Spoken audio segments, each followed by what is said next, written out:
Everyone, welcome to the Coach Buff Podcast, episode 8. In this episode, we're going to be talking about Collegiate Apex Legends. But before we get started on that part, fellas, how we doing? Evil, Knives. I'm good, fucking man. tired and I'm a year older, dog. It's my birthday and It is Evil's birthday. It is a Episode birthday 8. episode. I've slept all day long. That's what Best I'm way to talking spend your about. birthday, dude. Absolutely napping right here, man. It's a Almost no didn't wake up in word time for the episode. napped. So. Fat nap. Yeah. Nap. Also, Philly wrapped up their game today. KC is about to choke a fucking Super Bowl berth for a 3-peat away, hopefully to the fucking Bills. You know what I'm saying? So yeah, fuck them. Yeah, fuck 'em with the ball. After Pittsburgh got eliminated from the playoffs, bro, I've been a Bills fan the entire way through. Hell yeah. As a Actively. Texans Don't fan, know fuck nothing the about sports. Chiefs. Go ahead. That's all you guys. Just know the Chiefs have plot armor and we need to take them down. Oh, they're bro, like squishing the prime TSM TSM? bottom. Yes. Yeah. You just can't let that happen. That's all I need to know. Worse, dude. Worse. Imagine if TSM purposely just got every storm point zone was lightning rod, every single one. That's how bad it is. Yeah. They got the admins running the lobby, just picking zones for them. Yeah, no custom zones. Straight Mhm. TSM algorithm. All right. That being said, we do our usual here. We give a little update on our Padawans, how our teams are doing. Evil, you could probably go first if you want. Knives, I don't know if you want to drop a bombshell or whatnot. But you fellas go ahead with that. All right, in order like usual, we'll do the EMEA boys. Let you cover the freaks, and then we'll circle back to the youngins, the new guys we got going on. So the EMEA guys, I think last time we talked about them, we talked about how they locked in their third, still off-season program, still just kind of working on getting everybody's utilities right. I'm fairly confident this meta that we have currently is not going to be the meta we're going to be facing after champs, moving into CCs. So it's almost one of those things where you're just kind of like twiddling your thumbs and just kind of staying warm, staying hot for the season, Outside of that, just not a ton going on in the EMEA region for them to have more to do. We just recently had a CCE 1K in North America, and got nothing like that going on in EMEA. So those guys are literally just twiddling their thumbs, beating their chests like apes in scrims. Nice. Yeah, so Well, go ahead, Knives, if you want to. You got that. okay. For myself, I don't know if anyone saw my Twitter post, but I did step down from status quo as of a couple days ago. Just got some stuff going on. IRL, got to lock in for a little bit. Just I couldn't handle coaching just status quo and my other team as of right now. So let Jackson know. Let nothing but the best for that guy. I owe him what I got going on right now. So big love to Jackson. Big love to Lucas and whoever else is going to be on that team going forward. Right now, I think it's just Panic, Juxi, and Mike Jitsu. That's my main focus until that team falls apart. Till the wheels fall off, you know what I mean? So we're riding it through. We'll see how it goes. Right now, it's been inconsistent, but when we are on top, we are dominating. So it feels good. Just gonna work on drills, prac, and some other sauce I'm not gonna leak out yet, because you guys are my competition. So jokes aside, it's been cool. Panic growing as a player. Juxi getting better as an IGL, and Mike is just doing Mike things. Fucking laying down the pipe and putting these kids down. So high hopes for this team. High hopes for the team. 4 minutes in, we're talking Love about that. laying pipe. All right, here we go. It had to be said. So if someone was gonna say it, it had to be me. So Real. For the Freak Bulls, Freaky Apex. Last week was just pretty much struggling, trying to figure out who the hell is going to play Rampart.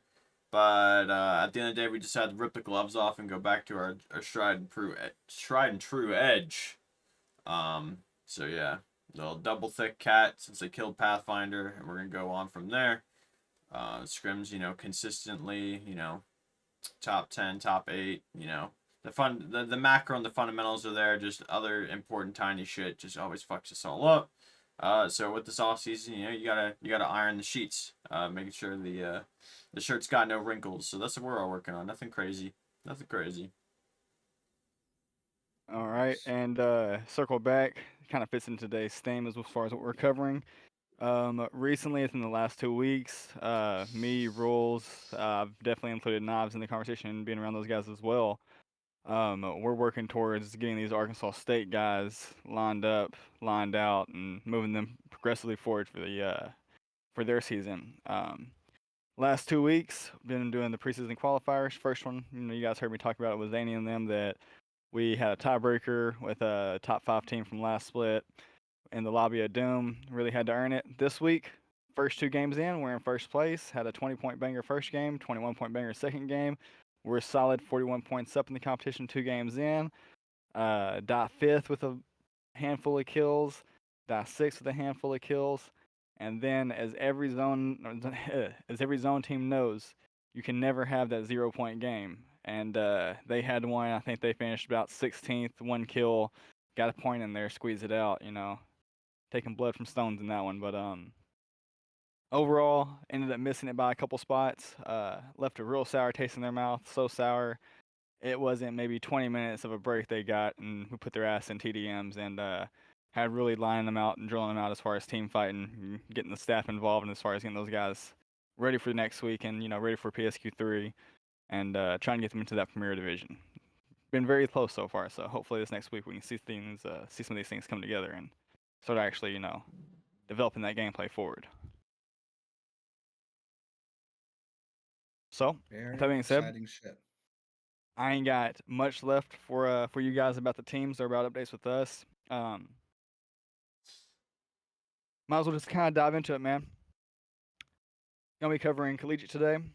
Gonna be talking about a lot of our predictions with collegiate, expectations with collegiate versus realities. Knives kind of had some of his experience within the early parts of his career. We talked about with the episode of Knives that he'll be kind of leaning on him a lot today as far as talking about what the reality is of it, and you'll be hearing from me and Rules as far as us getting into it. What's our expectations for this season? Kind of how we see things playing out, stuff like that. Before we get to the meat and taters, though, we've got a very important event coming up. We've got Champs coming up in just a few days. Obviously, biggest event of our esport happening in Japan right now. Starting to see everybody So file hyped. in and get over there. Yeah, dude, I'm super fucking excited. I want to take some time to pull up the list for Champs. If you guys would, we're all gonna do our predictions, kind of make a little guess towards what we're gonna see in Champs, stuff like that. Oh, that's not right. Let's see.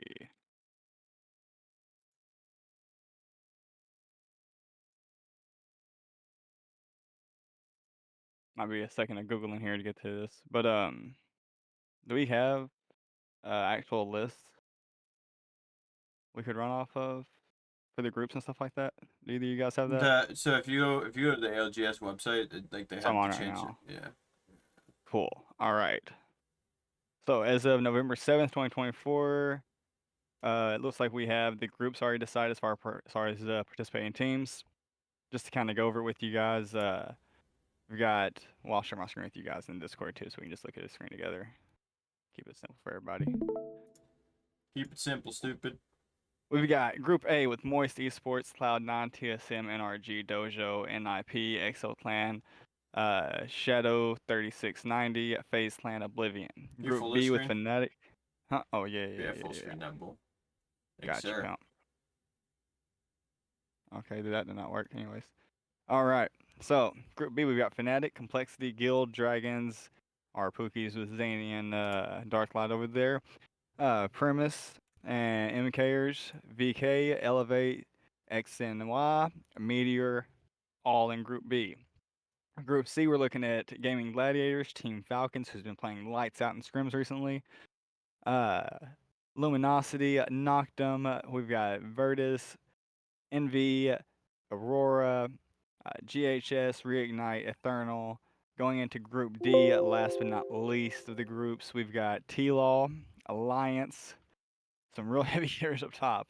Crazy Raccoons, former Bleed Esports. I think that they're now Envious, yes. Envious, yeah. Envy. Yep. Furia, Dreamfire, Stallions, Interforce, Havoc, and Go Next. So a lot of these teams, not a lot, but some of these teams have changed orgs, have changed teams, so the names may be a little outdated. So bear with us as far as that goes. But I'll take Group A if you guys want to take Group B and C, and we'll game bang Group D together on this one. Oh Uh, shit. so predictions Which one out do you of want, Group really? A. Let me take a Want B gander. or C? Let me get C. Let me get C. Okay, I'll go B. All right. So A, I'm not gonna lie, man. Love the TSM boys. Also, I'm pretty sure the Dojo boys are kind of in a little bit of an interesting spot as far as their team dynamics. So those two teams are my teams to watch. Obviously, out of that one, FaZe Clan, not to be slept on. EXO Clan's a sneaky group in these group stages, or a sneaky team in these group stages where they can show out, can get one of these top 3, top 5s out of their groups. So be very mindful of those guys.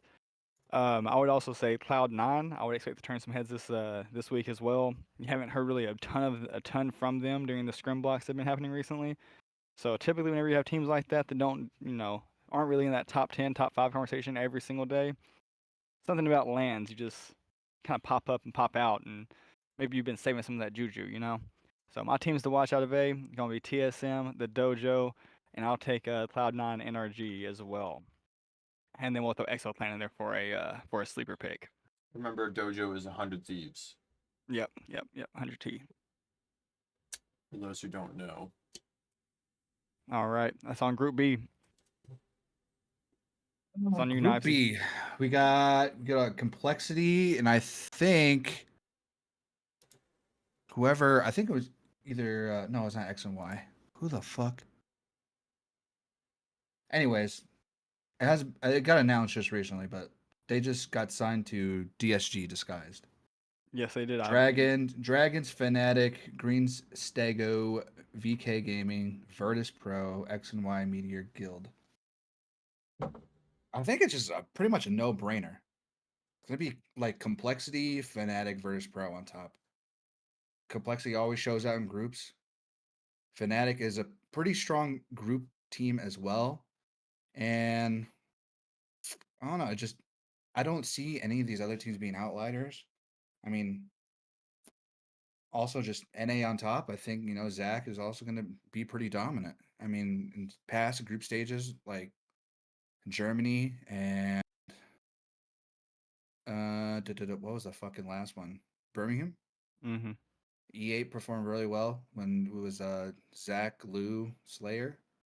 Pretty good. So I think those teams are going to be pretty on top. I mean, I hate to break it to, I mean, no shade to Zany and Darkside, but I think they're going to be right up there with them, but I don't think they'll be performing too well. I'm gonna go on a hot take, and I'm gonna say that just because you said that, Dragon's gonna end up number 1 in this bracket, just out of B. Just out of You B. think? Hey, bro. They shocked the world once already. Can't put it past them, especially whenever you're getting some bulletin board materials. You know what I'm saying? I'm not gonna say I'll put it past them. I'm not gonna say they're gonna do horrible. I'm not gonna say they're gonna do good, but I think they're gonna do good enough. They're gonna cruise along the way, stress free. But yeah, I think I give them my full support to make them to finals. But we got with Complexity and Virtus Pro, Fnatic, those are some top tier teams. Some stock competition for sure. And Guild with Phony going to Guild. I mean, I think they hit or miss, honestly. They've been inconsistent in scrims. They do decent on game day, but I think other than that, that's my picks in that order: Complexity, Fnatic, Virtus Pro, Dragons. Hell yeah. Everyone else is up for debate.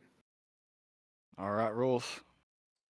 Oh, that graphic got me mad confused because Virtus Pro is Group C, bro. Really? I pulled up the site so I can get a better look, and Group B is Virtus Pro. So I could have outdated, but yeah. So if you go to the website, yeah. So whatever you're on is a little off compared to mine. Me or it's not? okay. It's okay. Because if you look at your graphic, where it says Group C, you got VP right underneath Knocked there. Interesting. So click on the groups above. Click on the groups above. Top of your screen. Group A and B, Group C and D, the matchups. Yeah. So like if you go to B, right? Yeah, but on the other page they were in C.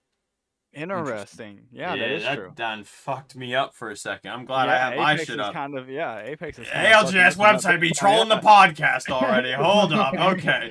ALGS is off their fucking rocker, brother. Oh man. Someone Oh, get us man. in there, man. Someone get us in there. Fix This this. is not good. This is not good fucking Cash good money, preparation man. going into this, man. Whenever you have one page that says this is the groups, and you have the second page say this is the groups. This is not great. Oh man. All right. Anyway, since I have the real groups up now, Jesus. All right, so I got Aurora, Gaming Gladiators, GSS Professional, LG, Noctem, Zero Tenacity, Team Falcons, Team Boga, Reignite, and Orgulous and Hungry. I mean, if I'm gonna be real, out of this entire like group, I would say probably Falcons, Gaming Gladiators, and Aurora as like my top three. Okay, but here's the problem with the Falcons: is every time they do insanely good in scrims, they go into land and it gets mixy. 20th place. It gets mixy. Last land. Either they figure out how to beat all the trolls when they're done trolling and they're actually playing the game, or they fold. And that's what scares me about this. Like, if I had a sleeper pick out of this division, I would say probably LG. Or maybe Orgulous and Hungry. Really? Maybe Orgulous and Hungry, okay? And here's why I say this. That's a hot take. It is a hot take, but here's why I say this. For some reason, Matafe has been getting it done in zone. In previous lands, you can look at the stats. He's figuring it out. So if you keep it going, I could see an Orgulous and Hungry in the top three. Yeah. I'm not saying taking the group, but I think that'd be a sleeper pick for top three. I mean, I guess you're right to it. I'd say for like they usually do decent in groups when they're on Navi. Yeah. But they usually shit the bed later on. You're not wrong, but they're also on zone now, so they're on zone now. They are a group stage team, so I mean, that could be a base take as far as seeing them perform very well in groups. I think I hate to steal your spotlight here, but no, go ahead.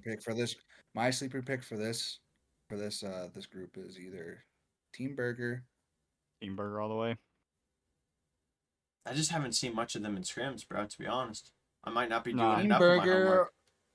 Or Reignite. See, if this was the Reignite with Zero in them, I would agree. But this Reignite roster, I have no clue. Apex North. It is F-Chan, though. F-Chan is my go. Yeah, F-Chan is. But I haven't seen much of a him, really good Newcastle team. They've played Newcastle for a minute.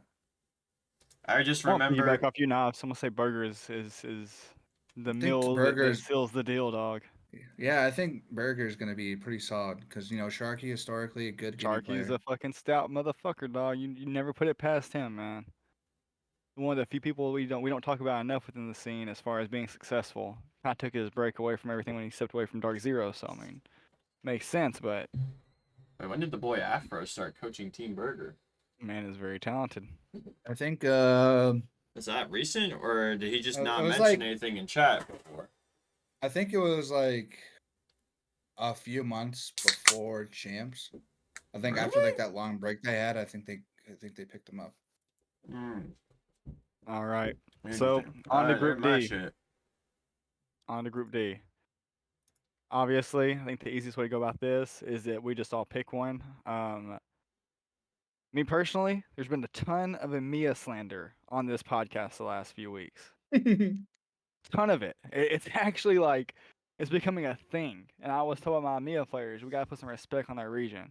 So let me start with saying Alliance is hands down one of the best fighting teams in the world, whether they're out of a low skill region or not.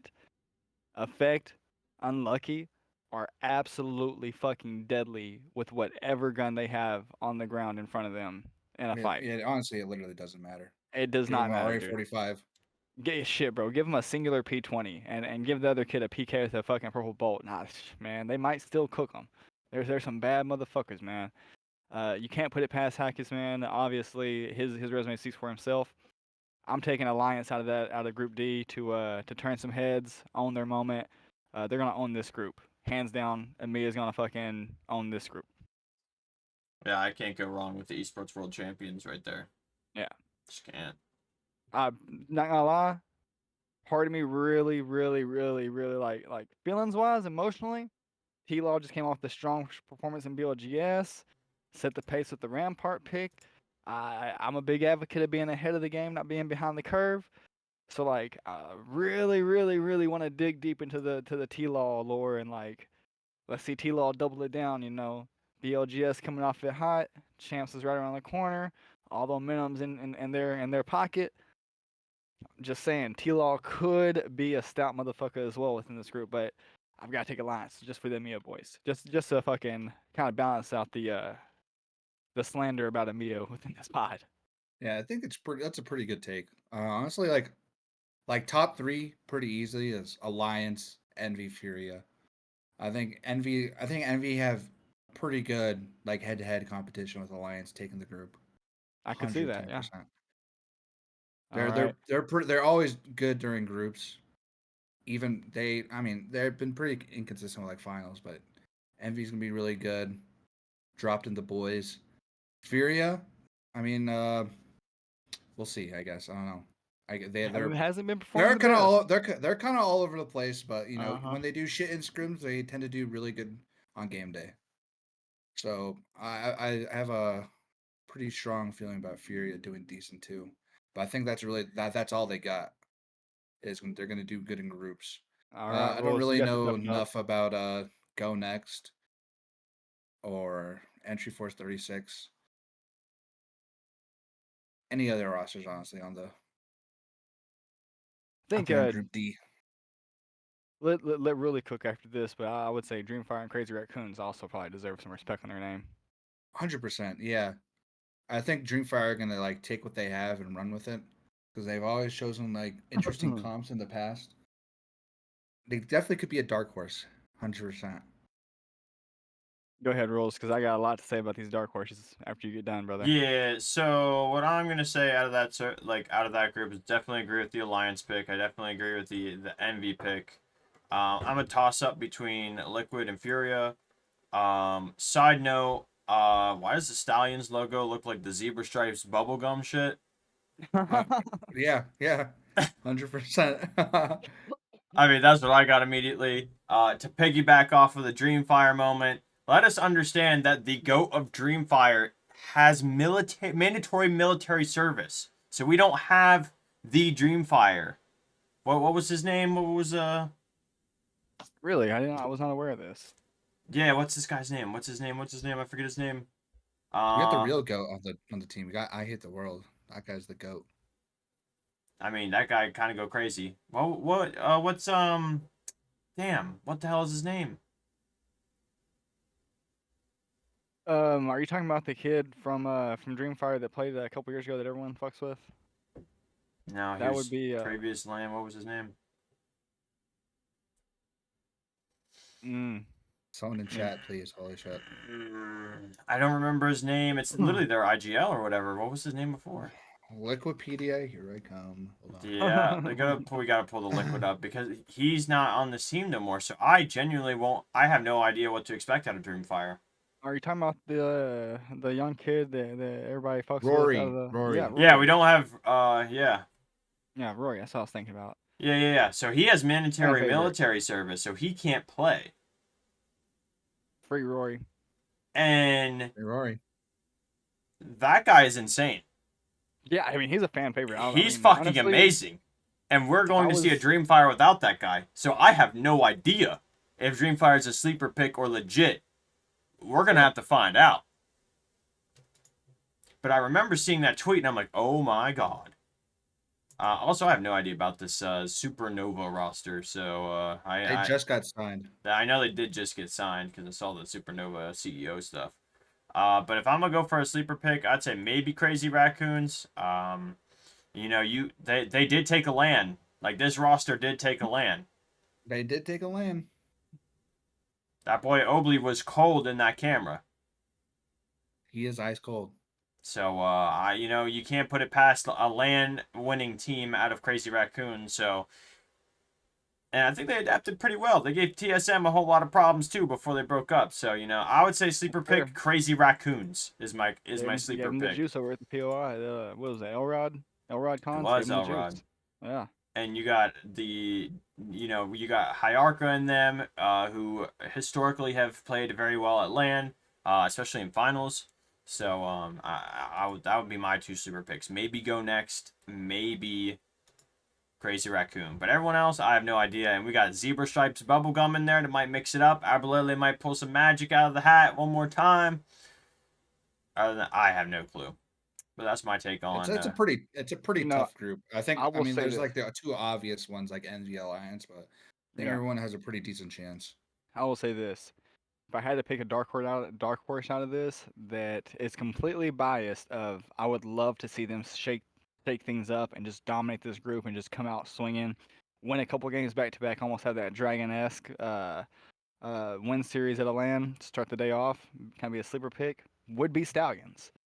I think Yeah. it would absolutely just fucking juice the crowd to see Alvarelli just like hands in the air, 2 games back to back, big dubs. Like I see the lore already wrapping around it and the story developing from LAN.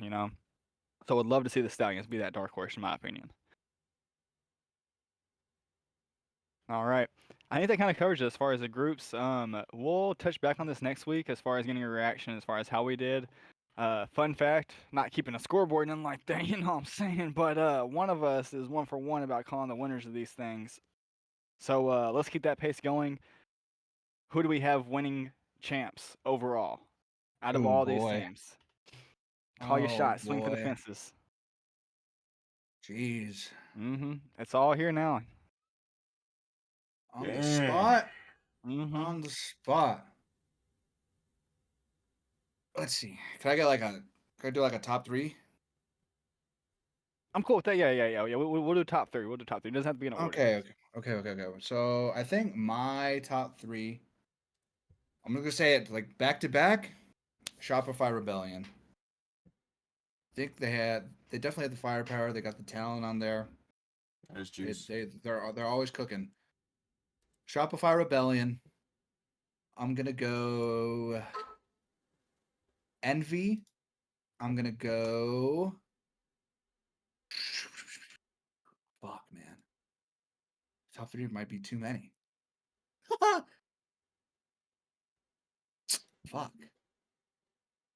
Maybe like just to round out because I have nothing really else to say. TSM. Okay. All right. They're very consistent. I appreciate that. I'm going to actually, Rose, you go first because you got the shit in the stick picking the last one out of Group D. I'll take the shit in the stick on this one. You go ahead and get your prediction. Heard. Oh, okay. I'm gonna go. My top 3, I would say Falcons Alliance and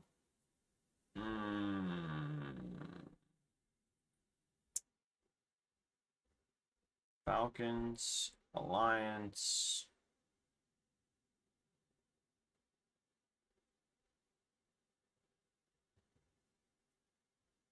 I'll just go with TSM too, even though I don't have a better team to throw up there. I have a better team. They're consistent, but I don't think they got the ice yet. All right. But I'll throw TSM there. Can't win in match points. What you're trying to say? I just yet to see it. I yet to see it All right, happen. hey, I hear you. I'm gonna take 2 base picks and then I might absolutely go fucking left field with my third place or my third pick. All right. We're gonna go Alliance, obviously. Can't say that enough. We got to show more love to the EMEA region, get them up there. I'm gonna take a note out of good old Soapsy's book. Obviously for BLGS, Hal and Zero did not perform the best.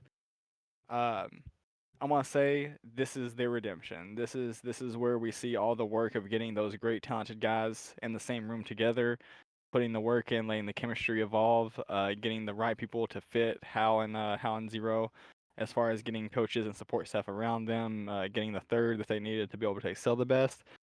Gonna take Falcons as well. Every ounce of me wants to double down on the T-Law pick, but I've got to go a different region. And who better than Strafing Flames and Disguised? Let's say Hmm. Tyler, Strafing Flames, and Arctic.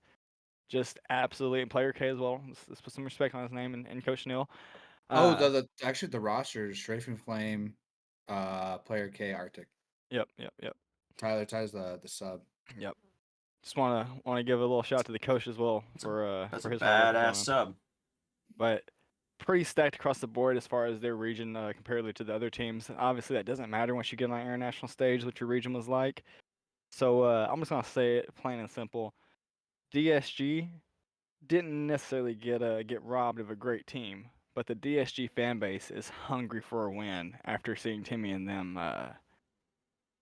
I mean, they just couldn't get the icing on the cake. You know what I'm saying? I mean, it was all there for them. They just couldn't finish the deal.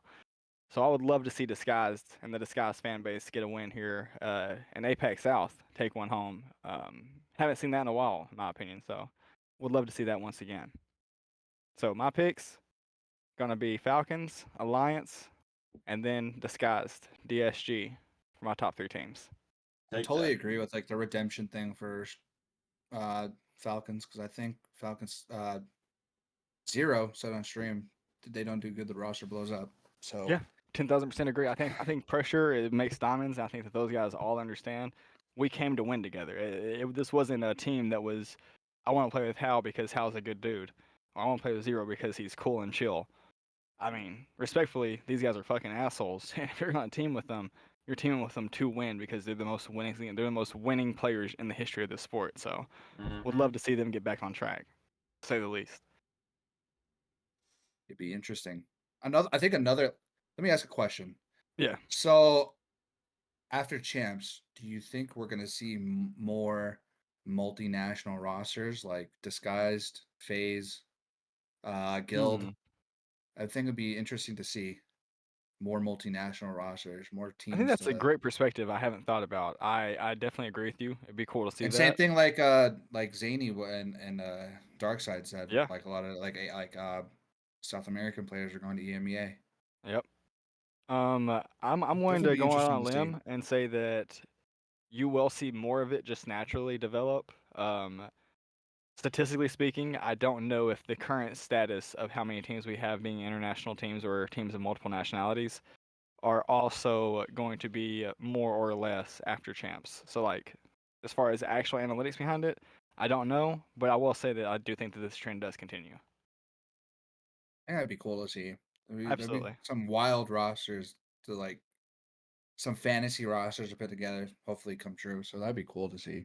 Because everyone coming together, everyone's superpower from each region come together in some sort of way, some sort of sick, twisted way. I think that's All right. naturally going to happen though because of South America. I mean, you've seen it already with a lot of them moving to EMEA.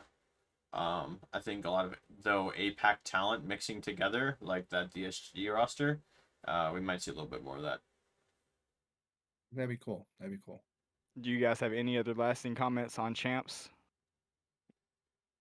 No, not really. I think. Bring it home to NA, please. Can we Hell not get yeah. Yeah, another spot land on. robbed of us? Can we bring it home to NA? Yeah. I agree. Aside from all my picks, yeah, let's get another NA win. Don't matter Yeah. who it is from NA. All right. Well, let's dive into the meat and taters, man. So, obviously, we're here for the collegiate scene. Only one of us has gotten to be a part of the collegiate scene prior to this, and that would be Knives. So, Knives, I'm gonna open the floor up to yourself, man. Just give me a rough intro as far as your experience into collegiate, where it was, as far as the environment and nature, whenever you were coaching in the collegiate Boy, oh scene. boy. So, like, right at the beginning, that was like my first experience coaching ever. Never coached, just fresh off of CCs Yep. over the summer. Realized I couldn't play anymore because of my work schedule. I wanted to be as much as involved in the game as possible. So I took up coaching. I was like, why not? I could probably, flex my schedule around it. I can do it when I want. And I asked my local university. That would be University of New Mexico. Didn't know they had a esports program, and they were more than happy to have me as their coach, their first coach for their Apex roster. And at the time when I first joined, there was no Premier League, there was no Open League. It was just one big. I guess it was like. I guess the best way you can put it is like CCs. Mm-hmm. It was just a giant clusterfuck. But it was more organized in a way where you know what group you were going to go up against each week. So it was way easier to get some info put down for yourself and your team. Some good groundwork, some good footwork, study other teams if they had VOD up and stuff like that. So I guess the best way you can put it was like an organized, very Yeah. organized challenger circuit. It was pretty fun. Definitely my second split, going from UNM to UTSA. Um, that's when they started Premier League, Open League, and luckily I was a part of that super team of UTSA. So I had a pretty solid roster going into that second split. Solid coaching staff, solid players. So when you get up into the higher tiers of Premier, Mm-hmm. it's a little bit more rounded out. You know who you're going up against. It's a little bit more consistent in terms of like game days and stuff. Yep. So your groups will switch just like you were like how we just go into like over the champs groups. You'll play one group 1 week, you'll play another group 1 week, you'll play another group 1 week until you reach points and you'll go to finals and shit like that. But I just like the consistency of all that. That was fun. But then when you get to like finals and stuff, it's really top heavy. I'd say at least when I was coaching around that time, there was a lot of really good teams and there's just a lot of run of the mill teams. So it's like you know who's going to do good and you know who's going to do bad. So it's just a lot of who's more prepped on game day than who isn't type shit. I can see that. Some of the things that at least I've experienced that I can kind of double down on that is that it's still kind of the wild, wild west as far as getting these organizers in place.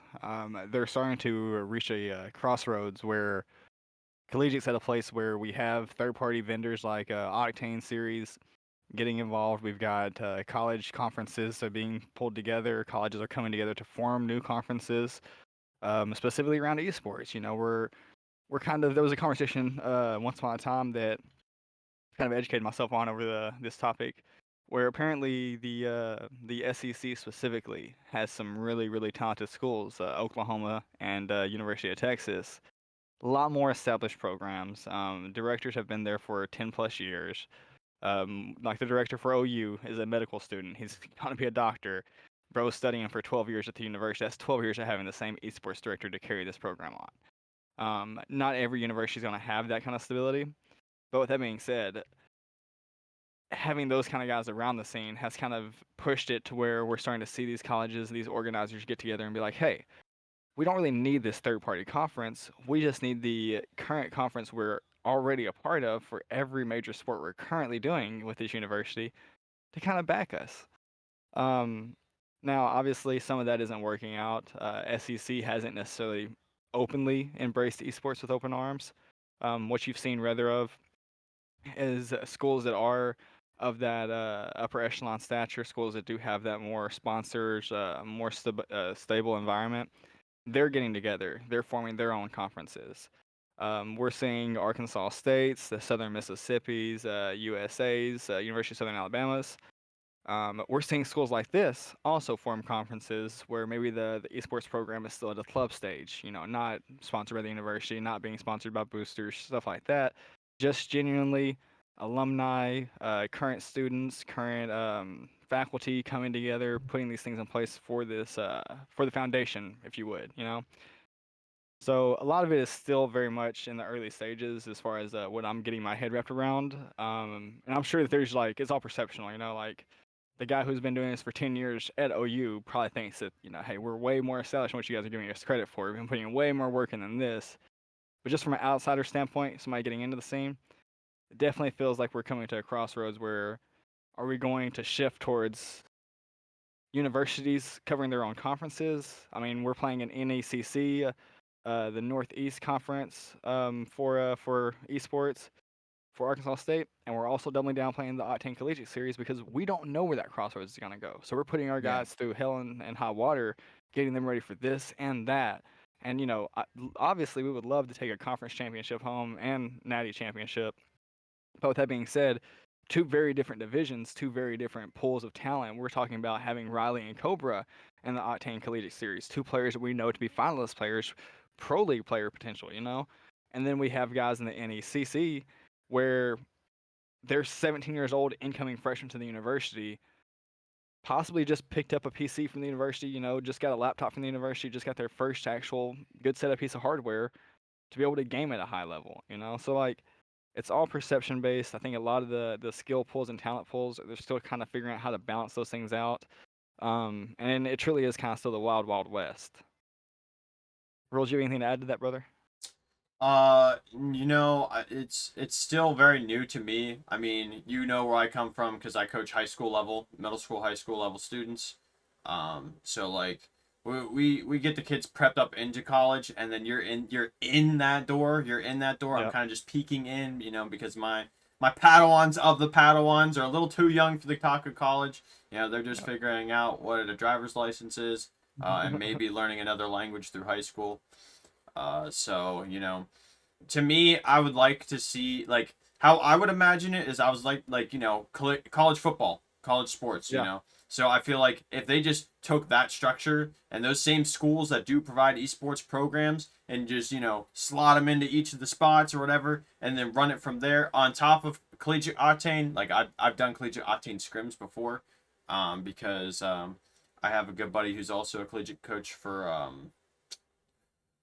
oh shit, I don't remember where he's from, but I used to play with one. But anyways, that's besides the point. I'll remember the name later. But yeah, I've been in there. I've seen a little bit of the collegiate stuff. It's a whole lot different than CCs for sure.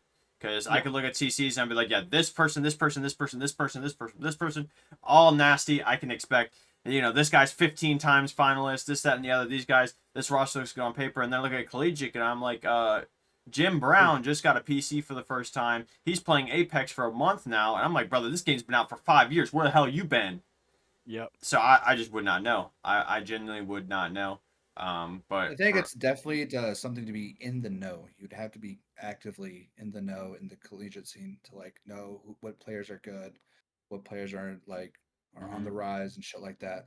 That was like one thing when I came to know when I was like really deeply enrooted. Just like gotta watch out for this guy. Gotta watch out for this guy in group and this group stage. This group stage. Mm-hmm. This team's gonna be a thorn in our side. This team's gonna be a pushover. You know what I mean? So it's definitely again top heavy, and that's something you'll come to know here soon. I think it's I believe it. I think it's top heavy because we might well again I don't know many of the collegiate players, but I know the same collegiate players that also share CC vibes. And I know there's a lot of CC players trying to link up for collegiate to play.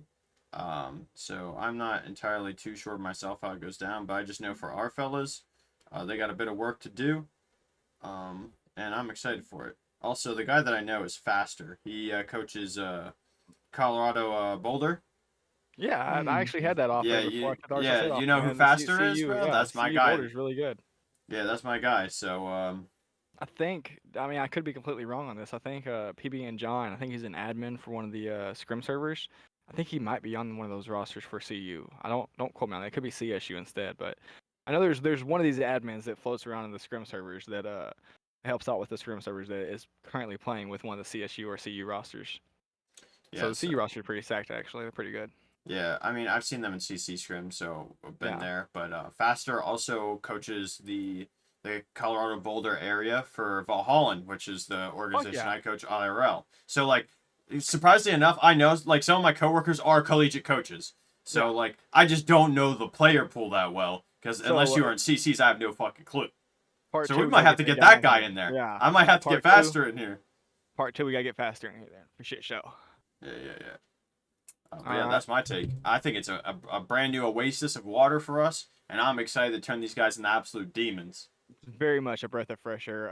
One thing I will say about this scene versus the fucking CC scene is that maybe it is a lot more top heavy than what CC's is. I mean, I think every single CC's we see a team that's a day one team come out of nowhere and kind of get into the day two semis conversation, and you're just like, who the fuck are these guys? Mm-hmm. Like these guys have been scrimming like shit. These guys haven't been playing together, but maybe 2 weeks. Like who the fuck are these motherfuckers? Like why are they in here doing well? Shout out to those guys, right? Um, Collegiate, you almost see a lot more of I would say that there's just one dog on every roster that you pretty much got to be accountable for. Every team, respectively, some honestly are a little bit less developed than others, 10,000%. But I would say every squad has that one dog that the talent pool isn't deep enough to where there's just like, I mean, besides the Raleigh and Cobras, the Yukons that are pulling sleepers to out of different regions and different um, tier levels to come compete in the collegiate scene. They got caught up, got cheated on, and got kicked out of collegiate for that. Got banned for it. The Yukon team. I don't know if you guys know about that. It's a pretty big story in the collegiate. We can cover later. But because of that, I mean, I just genuinely think that it's pretty fair to say that there's just not a ton of talent distributed from every team across the board. Of course, you'll have some of these teams with more experience than others, but I would genuinely think that everyone in collegiate is very hungry and they just want to taste victory. They just want to win. It is the most it's almost like the take on high school sports versus college sports right now. With college sports getting NIL deals, getting these millions of dollars, maybe the kids aren't doing it for the love of the game anymore. Maybe they're more worried about themselves, have a little more of a selfish mantra about it. Whereas you have these guys who are doing it genuinely for the love of the game, genuinely because they want to be the best in their area. So I've really appreciated the Arkansas State guys specifically. Frosty being one of those guys that maybe he has some rough questions, but you just genuinely gotta admire the fact that this kid is totally unafraid to ask any question to get better. He just wants to be a sponge for information. Like I have thoroughly enjoyed coaching these kids, and I actually got an offer recently to go coach a lot more of an established team within the collegiate series that I turned down because I want to see this through with the Arkansas State guys. Whether it may be the most successful thing for me or not, I'm one of those guys, and if you're close to me, you definitely know loyalty is a big thing to me. It's a big factor in my skill set that I want to win with certain people, and it means more to win with those people. So I'm super excited. Very thankful for the opportunities I've gotten. With that being said, you guys have anything to touch on as far as our intro to collegiate? No, I Good, think we move on. you All right, nailed it. awesome. We're just gonna do a quick little reaction as far as what we've seen so far, rules. Obviously, this is kind of our just for full transparency for everybody. This episode, we're not gonna be like the know-it-alls of collegiate. This is me and Rules are getting into it. I got the Arkansas State gig. Rules is helping me out. Knives is right there alongside us, spending some time with us whenever he has free time. So like, got the whole staff involved in this, working together on this. So I just want to take time to get a quick reaction of what you guys have seen so far, more specifically out of our Arkansas State Pukums. Those kids have heart. When we were doing those 3v3 stuff yesterday, Yeah. they got heart. I mean, they were getting fucking dunked on, Yeah. but Mhm. I mean, they took it like a champ. They're after that asking questions, running drills. They want to come back and do it again. I'm excited to help you guys like tackle the project with that whatever skill attribute I can give you guys. I So appreciate that, brother. very Yeah, I cool, very appreciate cool. that. Yeah, to piggyback off that, definitely hungry. They did not like getting belt to ass. No, No, and they did not. You guys got to play the game, got to use your thumbs. Inspector unruly with his magnifying glass, dissecting every mistake on that team as they went through with it and correcting it. They did not like getting belt to ass. We made the adjustments. That second set, you guys know that second set was a lot closer. yep, Um, yep. They people won the were last set too. They did. They they're won the they're last set. figuring out. Jack the Ripper decided to become a Gibby god. Yep. He put me down a couple times, man. Yeah, There he was times did. he put up that arm shield, bro, and gave it straight to me. I ain't gonna lie. There's a couple times he put that thing down. I was like, man, you walk in there stiff as a board with that bubble, and you put them down. And I don't think any one of them complained. They were hungry. They wanted more. They listened, and nothing that I enjoy more than just people that listen and put in the hard work and get in the paint versus people that whine and complain. And I don't think I heard a peep out of that.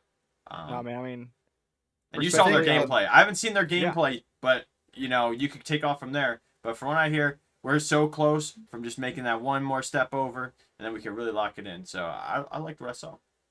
I think Absolutely. the best thing we can do right now, I can help piggyback off you, Ruli, is that like you went into there with a fine microscope, figure out all their problems.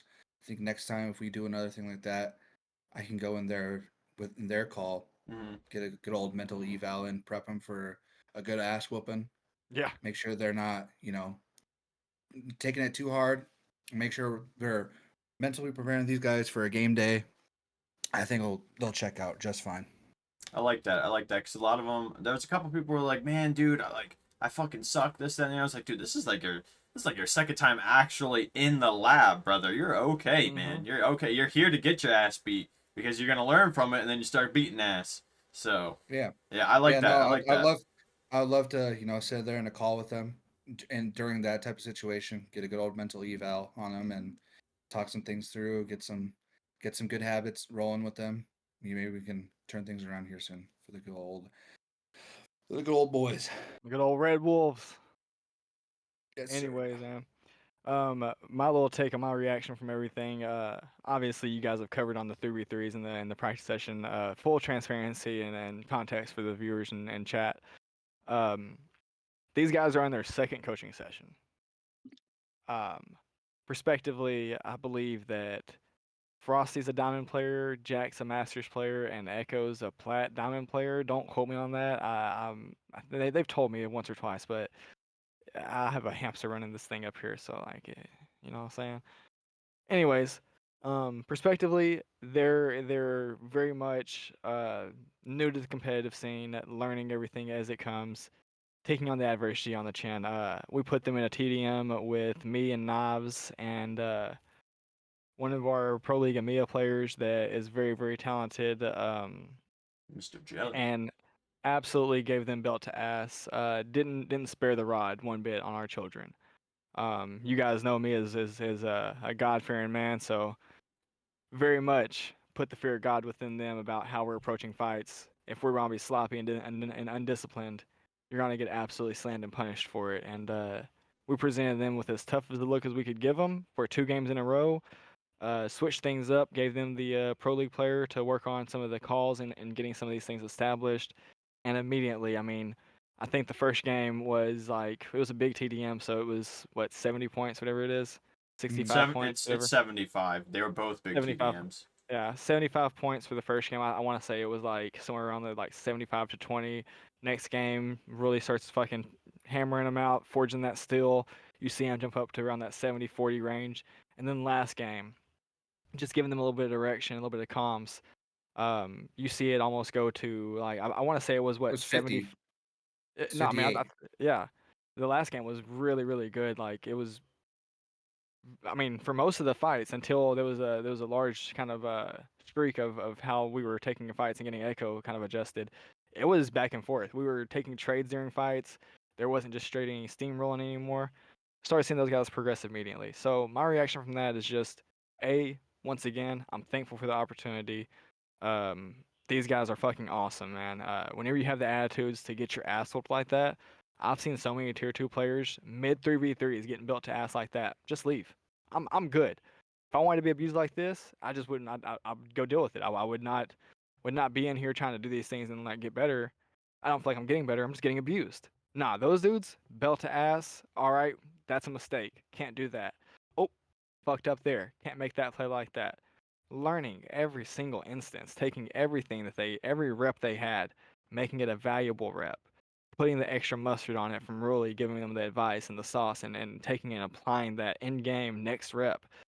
So like again, incredibly proud of the boys.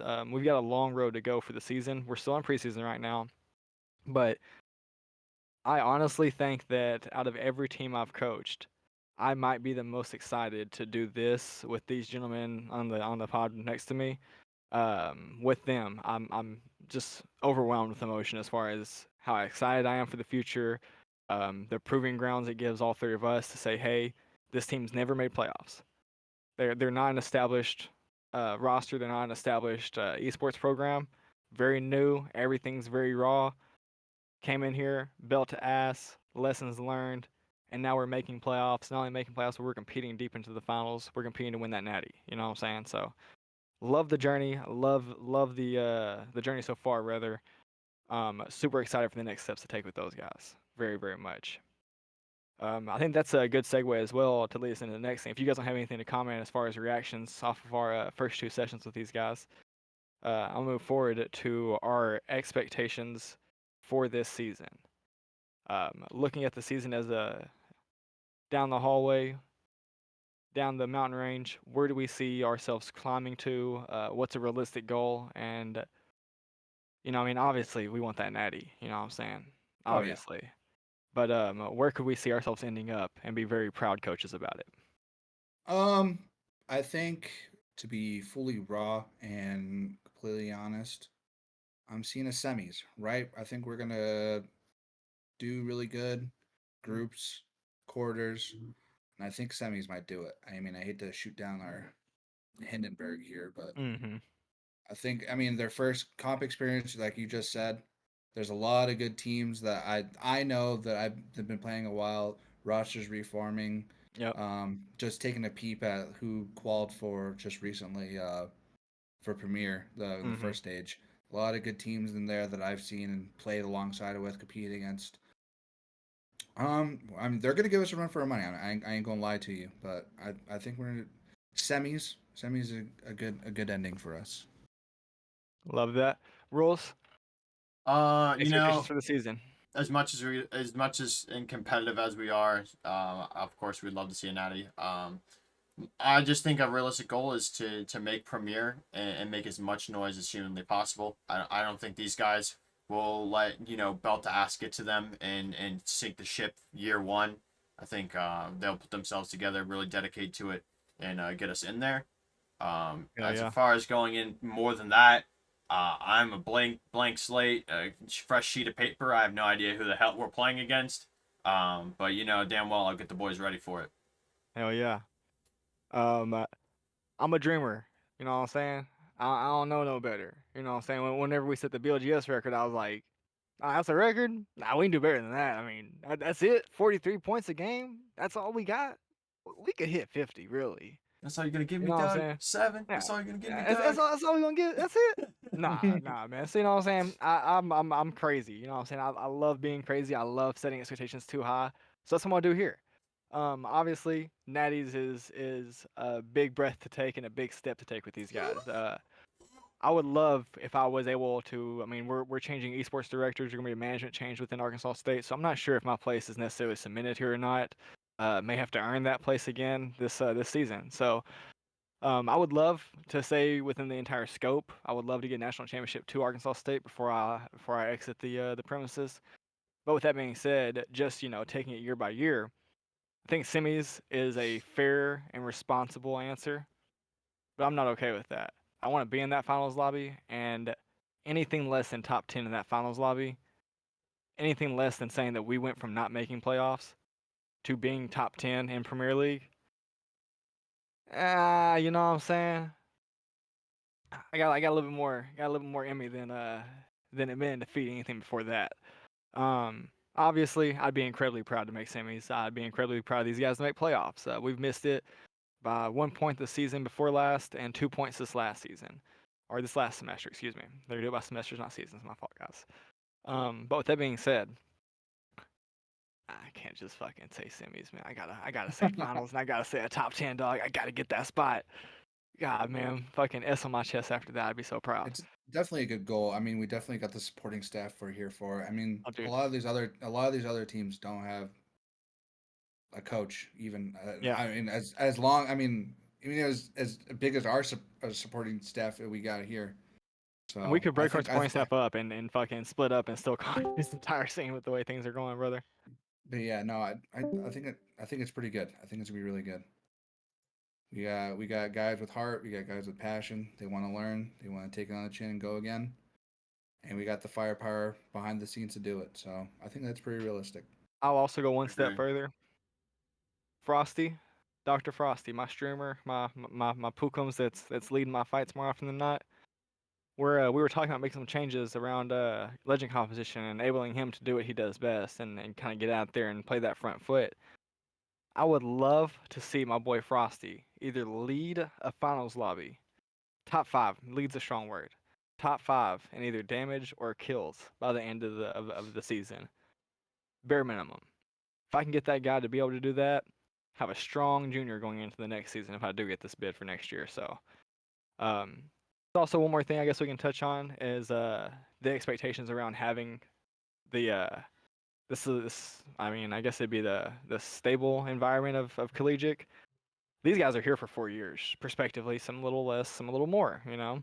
Maybe we got some doctorates that'll be here for the next 12 years. That'd be awesome, right? Obviously, we don't know if anybody's gonna last 12 years, so it's kind of rough to say that. But um, that being said, man, I'm super fucking excited to have a roster that you can't go nowhere. There is no LF team, big dog. You want to leave? Transfer. Go pay another $20,000 to go to another school because there is no esports scholarships right now. So like you can't even transfer in like getting the transfer portal for NIL money or anything like that. You just gotta come out of pocket with it. So I got these guys for years, man. If I'm around here, they keep me in these in the Arkansas State trenches. These are gonna be some motherfucking dogs in the next 2 years, man. You can't give me a year with somebody, much less have. I mean, we've got a sophomore in Echo, we've got Jack who's a junior, Jack who's a senior, and we got Frosty who's a junior, I believe. So I mean, I've got 2 guys coming back this next season after this next semester. Absolute fucking dogs. Y'all gonna have to deal with them. So God forbid I get multiple seasons with these guys, multiple years with these guys. It will be cooked. Yeah, that'd be good. My year on my end of the season with UTSA, all my boys were seniors, so it was the last dance for them, and I'm glad I got to what we got at the end of the season, third in champs. That felt Fuck good. yeah, I dude. mean, That's we strong. could have won it. We could have took it all, but they fucked up, man. They fucked up hard. And I'm gonna fucking remember that forever. But third's a humble All right, ending. boys.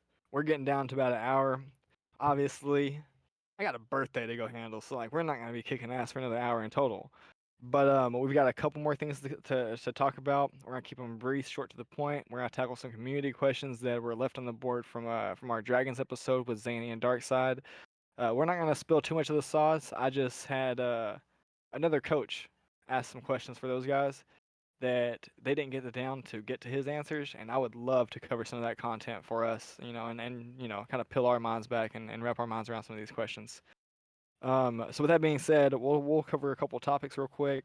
One of them being things we would like to see happen within the collegiate scene. I'll lead this off because that's a very broad question.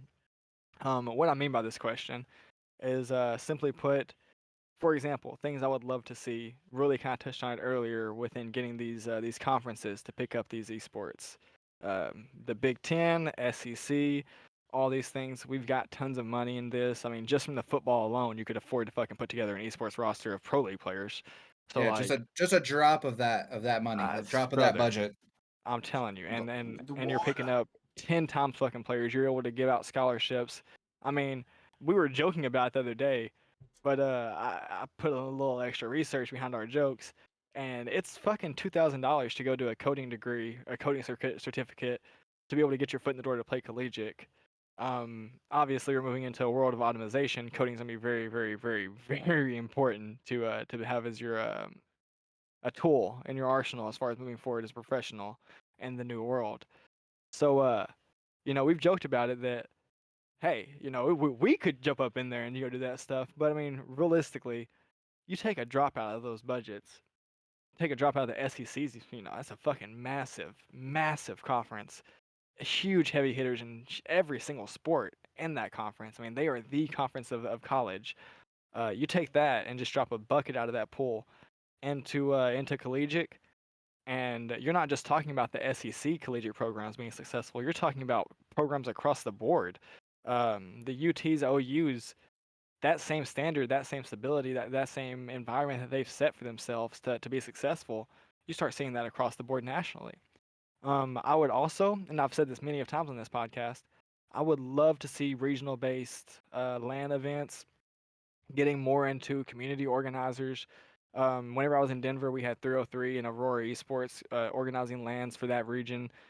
Those communities back then was very, very, very fond of it. Loved it so much. No matter what the level is, any kind of land is just an entirely different beast, an entirely different experience. So if you haven't been to one, you just don't get it. With that being said, I would love for there to be an atmosphere of Arkansas State being in Jonesboro, University of Arkansas being in Fayetteville. Let's go down to Little Rock and let's do University of Arkansas versus Arkansas State land competitions, and let's get some of these local high schools involved in these lands. Let's get some of these middle school programs, some of these youth YMCA programs involved in lands. Let's have different divisions and brackets set up. Let's lead into the collegiate land and that experience that they can provide. And like, let's open this up and let's build the community from the ground up. Obviously, in the past, I've said more like getting cities and mayors to like get more into this, local governments to get more into these kind of things. I would also like to see the schools, the universities, bring their university resources and pools together to make these things happen, as well as the local government communities. It'd be So, good. I think open the floor to you guys. yeah, I mean, I totally agree with that stuff. Definitely, I mean, there's a little bit of backstory lore with myself. I did a little bit of collegiate Valorant in between when I was on UTSA, Mm-hmm. and I was in the NECC or whatever the heck. Mm-hmm. And I think it's, I mean, it'd be harder to do with Apex, but I think it's way bigger with Valorant and like attack shooters and NECC stuff is like carrying that. Apex this season. This is the first season Oh, they really? carry Apex. Oh, Yes, okay, sir. okay, okay. Yeah, I didn't know about that. But yeah, no, I think with that when I was University of Alabama, we were getting those boys to playoffs, and it was for a land spot. It was play at land, but we got stopped short by some of the better teams. But yeah, no, I think it'd be cool to like see lands and stuff for Yeah. college level stuff. Yeah, definitely the land thing. I would like to see some, specifically for Apex Legends. I'd like to see them. I'd like to see get a little morsel of that water of that budget, and Mm-hmm. move and invest in not only to build your youth programs, but to get people from the industry. Like a Mm-hmm. prime example is Loopy. If you guys remember him, who was coaching Optic, Yep. who almost won champs. You remember Loopy? Yep. Yeah. That guy went EA. from he went from Optic to going in and doing an entire collegiate esports program. If I understand correctly, what he's doing right now is an entire program. Like, Yeah. get some of these raw, like get some of these old heads, that might be bouncing between teams, experience people within the esports scene, and mix it with that youth. Because in my opinion, that's going to bring longevity to the game, especially in the competitive 100%. scene. That's new blood into the water. That's getting some of these old washed heads out of here. That experience carries them versus mechanical skill, and cycle some blood into it. Like the NFL got the draft. They're bringing youngins in all the time. That's gonna bring longevity in. Um, Coming from my workplace, the assistant arena manager for myself, he goes to the local college in my city, and their budget's massive, and they got two people that don't really know what they're doing, making six figures every year. And their Mm-hmm. program, their kids are playing bad. The kids don't really want to play from there, but that's just where they're going because finances, parents, this, that, or the other. Get some experience in there and get this train fucking rolling.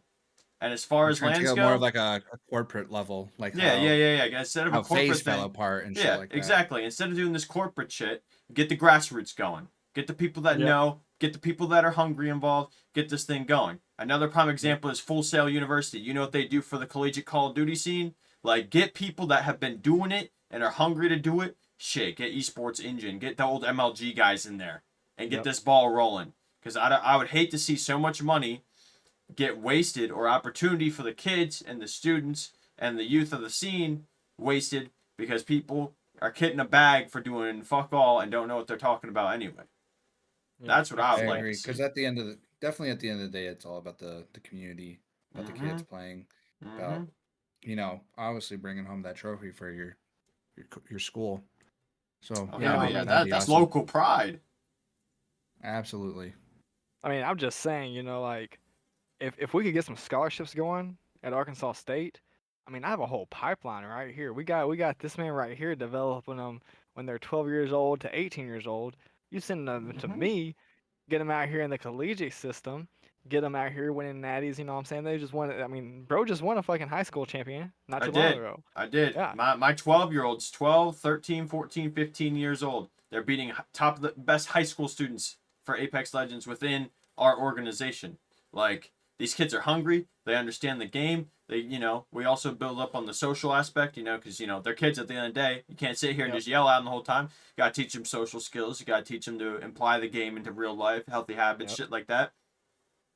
But that's just that grassroots, and like you said, get the funnel going. I Yep. send Get off that my pipeline built. Padawans to collegiate. You got your foot in collegiate, then they got Yep. degrees. They're going to become engineers, and while they're doing that, they are playing professional Apex Legends off of the pipeline, Just or saying, any man, it would esports, be I guess, or anything. yeah. I mean, 10,000% would just be super cool just to see. I think everything we've kind of touched on that definitely generates that pipeline experience where you have these universities in the region building up the lands and stuff like that to be able to get Valhalla involved. Those Valhalla kids are performing expectations, blowing them out of the fucking water at the lands. Now these colleges are like, hey, who are these kids? Let's get them recruited. So like, I think everything we've kind of talked about really involves that pipeline experience and getting those guys set up. Moving forward, next question for you guys. Last question on the docket before we get to community questions. How can the collegiate scene fit into the overarching environment of Apex? We kind of just touched on it as far as the pipeline experience. Um, kind of gonna tackle this one first as well, just kind of set a parameter for this conversation. What I mean by this is just simply put, we've seen EA kind of endorse the collegiate series and bring them in, like, hey, we want these guys to get their time in the shine and get their 15 minutes. I would love to see that doubled down. I would love to see it almost be an experience of EA's hosting collegiate events. EA's hosting almost a CC's environment event for these guys that is their pro league for collegiate. Like you have the Octane series, Premier and Open, then you have NECC that's all conference play. So like you have these things that are set up for different niches of the scene. I would love to see those things be the developmental stages into a EA sponsored, not just Octane Collegiate Series, but like EA's own pro league based on collegiate series. EA just to dive into that and fit that into there to be that pipeline. Like, hey, we're pulling pro league players out of these CC teams.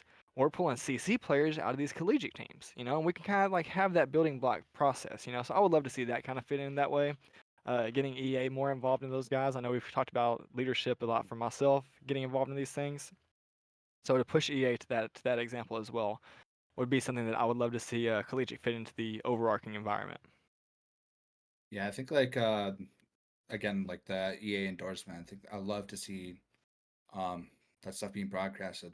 Like Yeah, 10,000%, dude. finals, uh premier qualifiers, champs even. I think that'd be cool because I think last year when we were doing it, it was just students streaming it individually. Yep. Octane had their own channel streaming it, but I love to see a Play Apex Twitch channel stream I mean, that I'm shit. just saying, I Rain think Day, that'd be Vicky huge. Kitty, just casting away. What I'm saying? We ain't gotta Hmm. go all out. What I'm saying? We can do the same thing on the CC scrims and the CC Hmm. coverage where you would just have a couple of casters, but still, man. Even Nicewig. I mean, Yeah. obviously the B stream, get the B B stream stream, involved Yeah. yeah. with it, and Exactly. that's our biggest lifeline right now in terms of 100%. competitive Apex. I Yeah. think if we get Nicewig in there, like uh, watch champs even, Mm-hmm. that'd be cool. That'd be cool to see. Yeah, Rolls, hard. thoughts, opinions. No, definitely hard agree. I mean, like we had E series before like the politics killed that, but like Mm-hmm. we had like Dia and them casting that. So get some EA love out of there. I think Yep. in I mean, EA and Zephyr too. Zephyr, that's He's a who I was thinking big. of. Zephyr's dude, he's my go, bro. We've been following He's each other really and big in collegiate hmm right now. he is, yeah. He was coaching. What That's was it? Texas team. Texas A&M. Yeah, Texas Yep. Yeah. A&M. Yeah, so definitely get is that even if it's just Zephyr and Dia, those guys have been from the grassroots ground up Apex and made their way to the official broadcast. So like So people like that would just be amazing for the the players, the students, what you want to call it. I think EA really needs to dabble back into investing back into the scene. Mm-hmm. And I don't people have questioned whether there's going to be more Apex after after year 4, year 5. We're doing the shit in Japan. There's no way all of a sudden that's our last dance. If we're going international with lands, there's something else cooking in the back.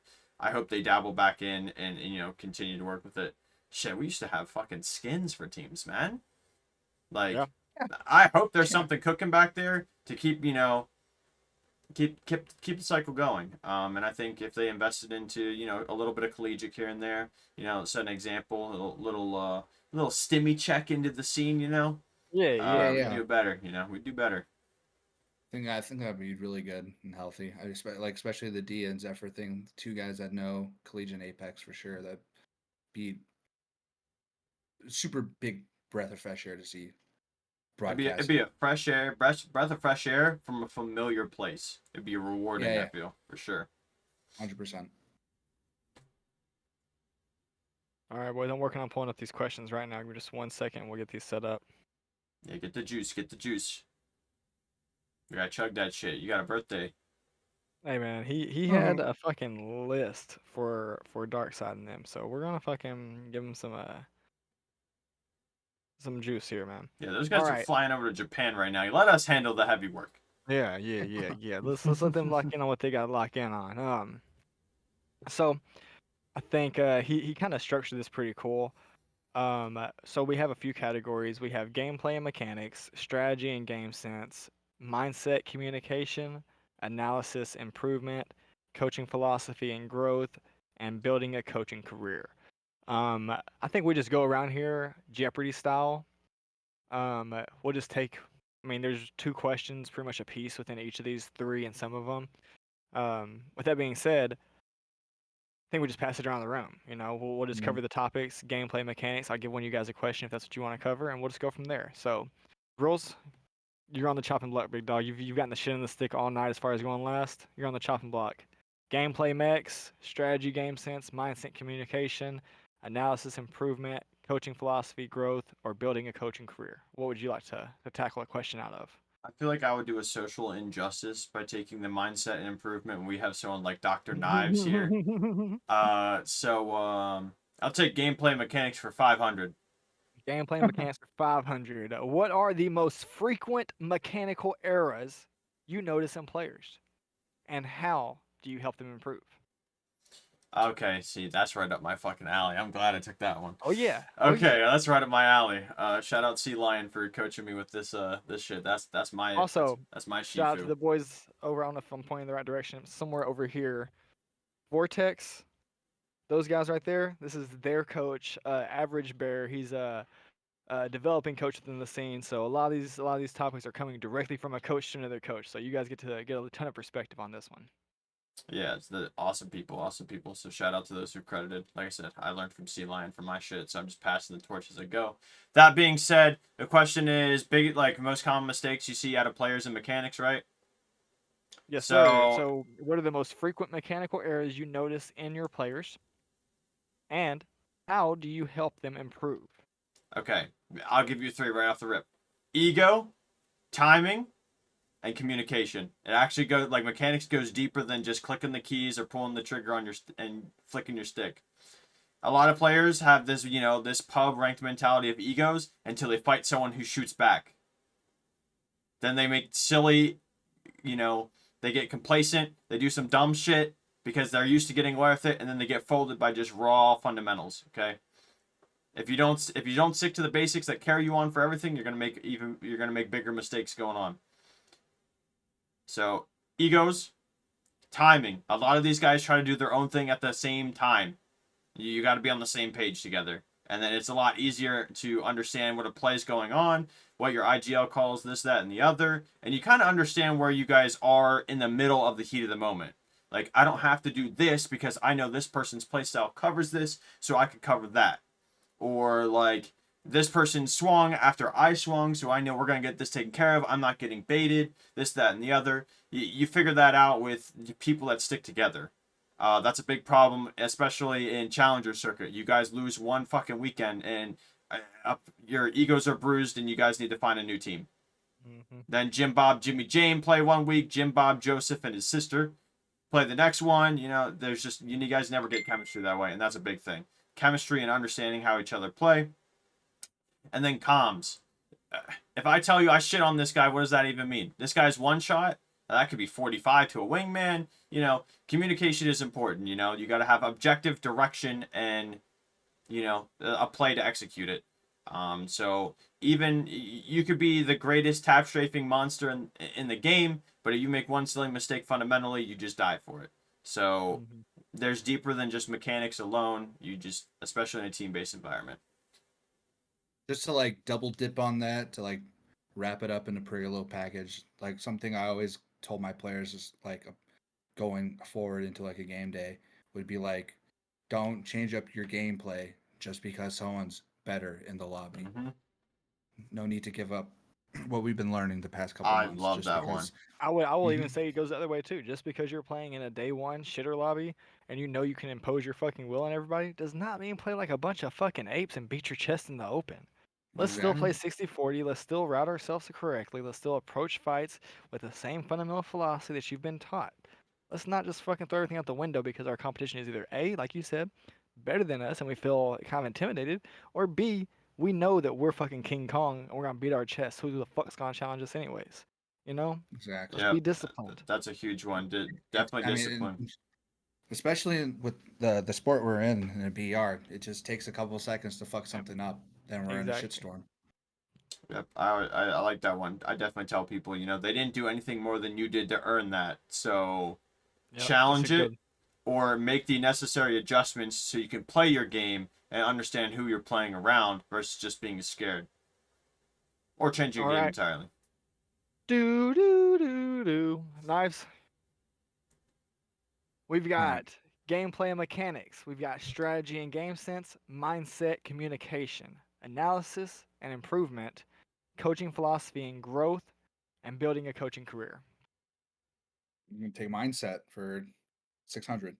Mindset for 600. All Choo-choo-choo-choo, right. daily double. Ironically, question number 6 is on mindset. So it is the daily double. What strategies do you use to promote clear and effective communication within your team?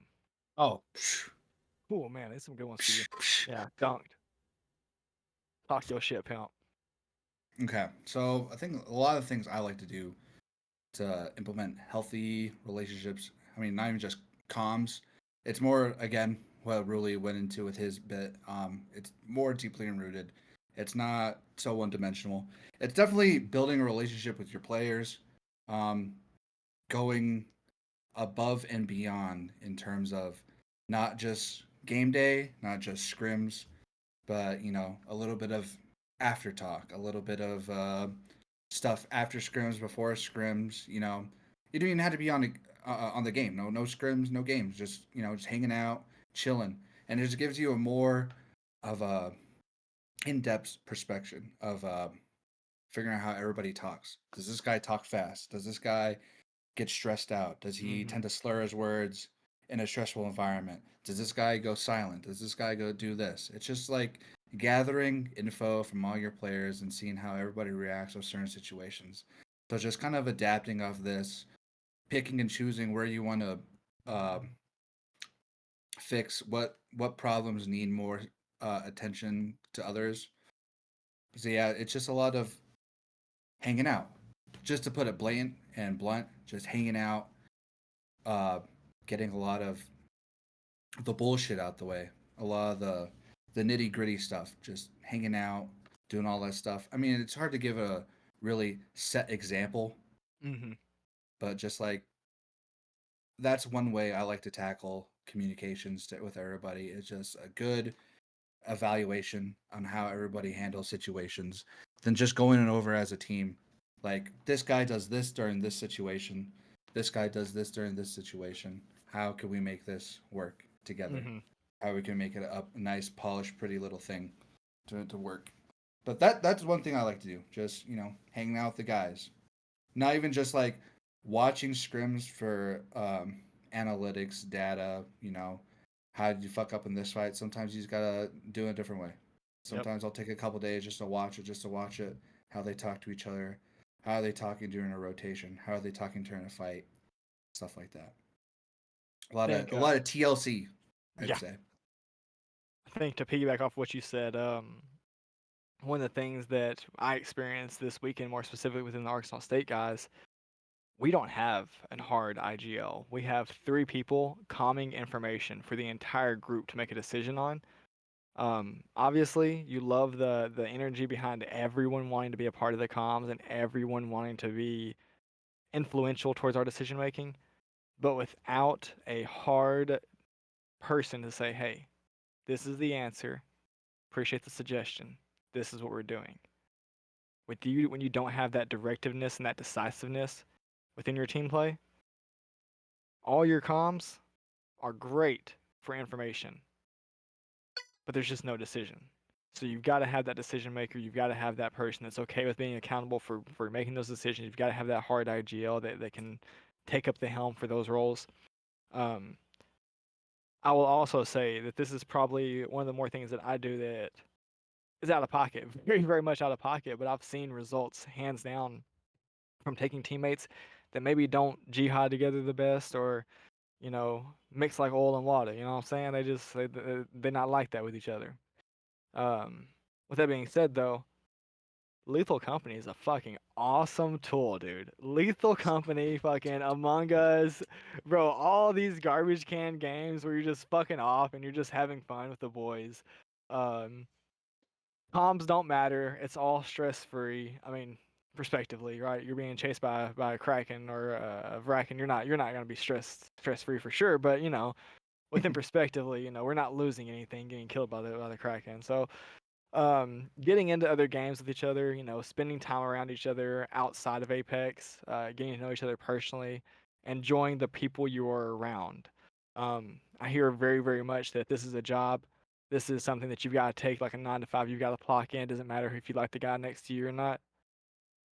I respect that. I understand that approach. It's just not one size fits all for this game. There's 16 ways of Sunday how to skin a cat. Said that very, very much. It's a over exaggeration of the old analogy of 6 ways of Sunday. With that being said, have fun with it, man. Do things that are fun to do together. All these comms in game, you can look at VOD review, you can address some things through VOD review, but just have fun together first and foremost, man. Take that time out to really address being people on a team together. You gotta do what you love. Yeah. That's one thing I just to like extend this segment, but like one thing going with Panic and Juxie and them, they're all about business. They come to game day, they come to scrim day, all about business, and there's nothing really on the outside before or after the games. So they come in, they do their job, they leave. You know what I mean? We do a VOD review, same thing. Clock in, do our shit, we leave. So I'm really trying to implement, if you're gonna come to work, don't hate your job. You know what I mean? You want to come to work, even if you don't like working with the guy you do. Make work enjoyable. You know what I mean? You don't want to, even if it is with the miserable guy, you want to make that 8 hours as enjoyable as possible. You don't want to hate your job. You don't want to do anything out of pocket. You know what I mean? Yeah. We're all here to do the same thing at the end of the day, so might as well make it enjoyable. I think the important thing, the messaging here, simply put, is it's okay to have a pizza party at work. You know what I'm saying? It's okay to take time out of your day to eat lunch together and to do those things that make you enjoy your coworkers just that much more, With that being said, it's my turn. I'm going to take strategy and game sense. I think that's kind of right up my alley as far as being the macro guy of the pod. That being said, strategy and game sense, he's got a question on here, which is what methods do you use to help players make better decisions under high pressure conditions? Simply put, I like to use variable systems to address these issues. With that being said, being preemptive is 10 times better than being reactive. You hear me preach that a lot within my teams, a lot within my IGLs. There shouldn't be a situation that we're going into without an expectation of what we're going into. I drill my IGLs on macro knowledge, macro expectations. This team lands EDAM, they're going to hit balloon out of EDAM, and they're going to rotate north because we have a northwest zone. When we have a southwest zone, they're going to hit the dam, and they're going to run the Valk or run the balloon southwest over towards O Town. You know what I'm saying? So like it's just kind of having an expectation of what teams do around you, stuff like that. Um, Once you understand the macro level of games, having those decisions making issues tends to be lessened just because you kind of have an idea of what's going to happen where the conflict is, where the weak side of zone is, where your pinwheels are for how you can get into these edges, how you can get into these pockets, how you can get into these pivot spots. You know, I think you guys have heard us talk a lot about these things specifically on the pod before, so kind of some recent terminology for you. Um, Methods specifically, I make a list for my IGLs of threat priority. So, for example, during VOD review, we'll drill this very, very much, especially during the earlier sessions. Who's our biggest prio threat where? Our threat prio where? So, is it a team on high ground we're coexisting with? Do they have the best play to drop down and kill us from that? Okay, cool. Well, now I can calm that to my team. Now we're expecting it. So, if there's a decision to be made about having to fight this team or not fight this team, well, at the least to say we've got a game plan going in that we know that this team is a problem. They're going to have to be fought first and foremost. So we can kind of address that first and foremost without having to kind of be chaotically making these decisions, you know. So once again, relying on that preemptive philosophy, making that list of threat prios comes down to concepts. Working towards concepts like what I just said, coexisting with teams. Is it round 3 closing? Are we in a spot where teams are looking to Valcalt to get into this space? Is there a lot of open space around us to cover? All of these things, as far as just environmentally being aware of plays to happen, what zone it is, timing within the ring, is it closing or not? Are there teams rotating heavily? Is it a large turtle zone where there's a lot of space for teams to turtle in, where we won't have a lot of teams rotating off edge? All of those things, maybe getting into a little bit more higher level IQ and gameplay topics here, but all of those things very, very much kind of pile into this conversation about being prepared, being preemptively ahead of the game when it comes to these decision makings. As far as raw decision making, right and wrong, it's a very variable driven game. You're going to have a lot more wrong decisions than you have right decisions until you start having more right decisions than wrong decisions. It's just the way the game goes. It's very natural within it. Whenever we have so many variables of teams flying off edge, teams end zone picking bad spots, the ring dynamics are weird right now for round 2 to 4 pools. They kind of fake you and give you feints. If you're a boxing fan, you understand what a feint is. You kind of fake a little jab, pop them with the other one. Kind of catches you off guard as far as some of these ring mechanics currently within the game. So I mean, prospectively, I think the best answer is to make that threat prio list with your players, understand what's where, and then really stress on being preemptive over being reactive. You'll always have to be reactive, but who's to say you can't guess what's going to happen before then? I mean, I do it every day, so. A lot of word vomit. I don't know if that's the best answer or worst answer there, but hopefully that helps you with that, Bear. All right. Our Pookums is gone handling the puppers right now, so back over to you, Knives. Let's hit it.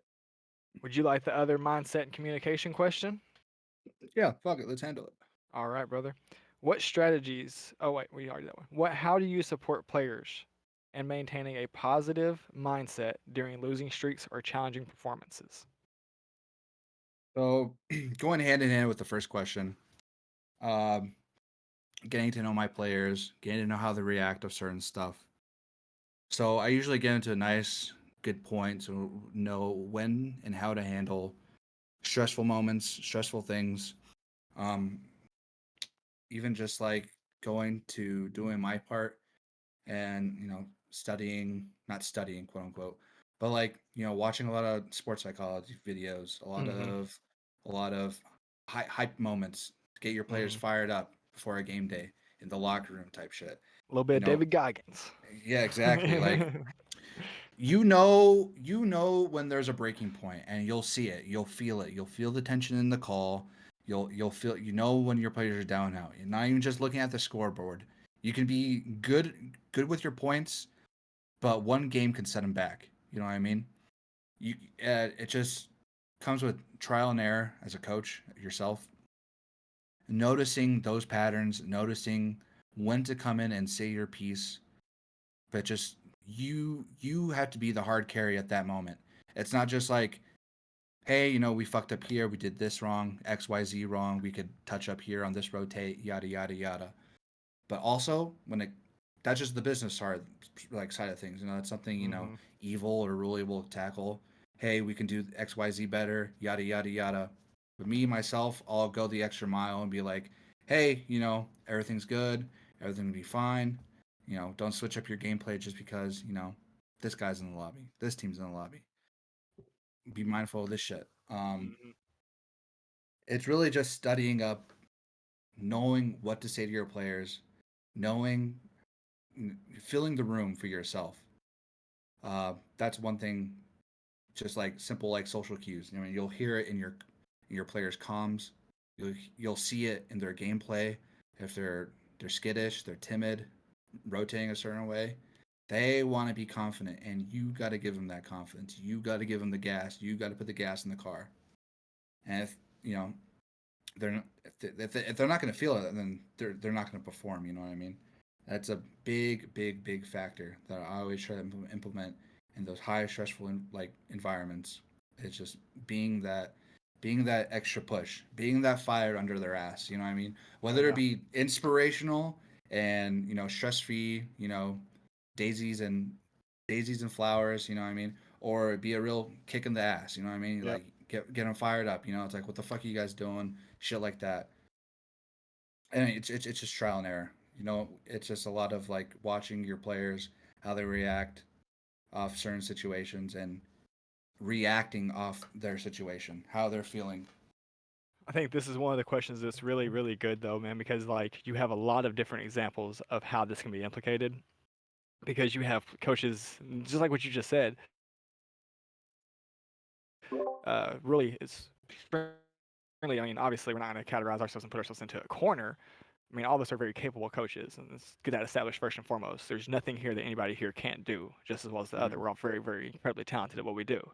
With that being said, though, really is an absolute fucking dog with micro stuff, and he's a little bit more of an intense coach. You fuck up a team fight, belt to ass time. He's coming in there talking about some, what the fuck are we doing, boys? And then you have somebody like me, where maybe we snowballed and we made a small mistake that caused us to make a bigger mistake. I'm not gonna come in there hot and heavy and be like, hey, what the fuck are we doing? I'm gonna come in there a little bit more addressed and uniform with, hey, this is what really comes down to. We fucked up in this timing right here that led us to make these bad decisions here, and we snowballed out of control. And I'll approach it a little bit less tempered than what really will. And then you also have me on a Mia game day physically threatening to make somebody a puppet. And then you have Ruley on a Mia day, letting them know that we just woke up at fucking 5 a.m. They don't get their goddamn heads out of their asses. We're coming to Mia on the next flight to pull it out ourselves. So, I mean, to each their own about how we do things. I think it's not a one size fits all to this category. I think that it really, just like what Knives kind of said, just to piggyback off him, you've got to know your players. We got a Pukum right now that's an absolute fucking dog, but he's an absolute fucking menace when it comes to being in the call with them. You know who I'm talking about, and I'll fucking dox him, I don't give a shit. Maru the Great, Mr. Mari, absolute fucking dog with the gun in his hands, man. You can't really outshoot him 10 out of 10 times. He's gonna get you at least one of them. But with that being said, he's a New Yorker, man, and I'm Southern, so like obviously we butt heads all the fucking time, dude. He loves the fucking yap yap yap yap yap. Um, I don't mind to yap back at him, and oftentimes you'll see me and him before games, just out of nowhere you'll see me unmute right before the game starts, just to let him know, hey Mari, shut the fuck up and lock in. There's no reason for me to say that other than I know that's gonna piss him off just enough where he's dropping a 2K that game. You know what I'm saying? I know that kid, I can talk bad to him. And then we have Seuss, who by any means is not mentally weak or not mentally conditioned for our coaching styles by any means, but he's a lot less of a tempered personality. He's a lot more, he wants answers, he wants solutions. He doesn't want to get yelled at, he doesn't want to be criticized and be beaten down. He's a lot more of those people that if you just challenge him in a healthy way, kid will fucking overextend and over exceed those expectations you've set for him. So I really think that the best answer here is just what you said, brother. Just knowing your teammates, knowing your players, how they operate, how you can push those buttons to get underneath their skin, or lack thereof, and push them to be, more supportive. Like, hey man, bad play there. You don't do that. We know you don't make those plays. Let's get back 100%. to where we were.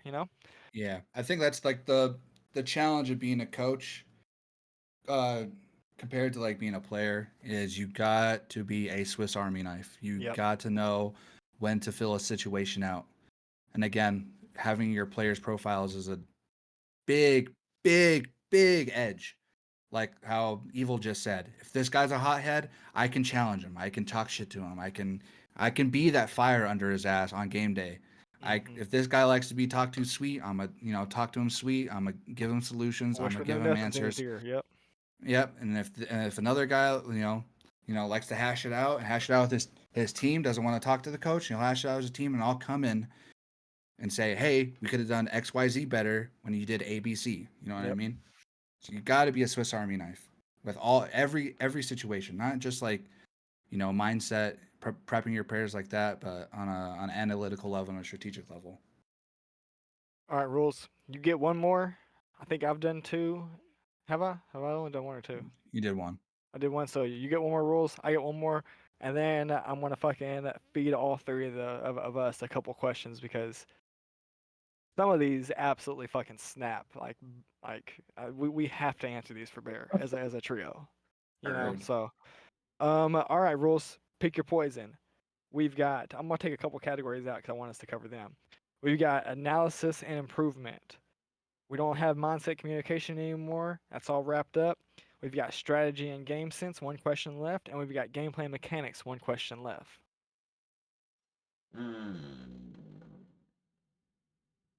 Nobody's touched analysis yet. You want an analytics sake?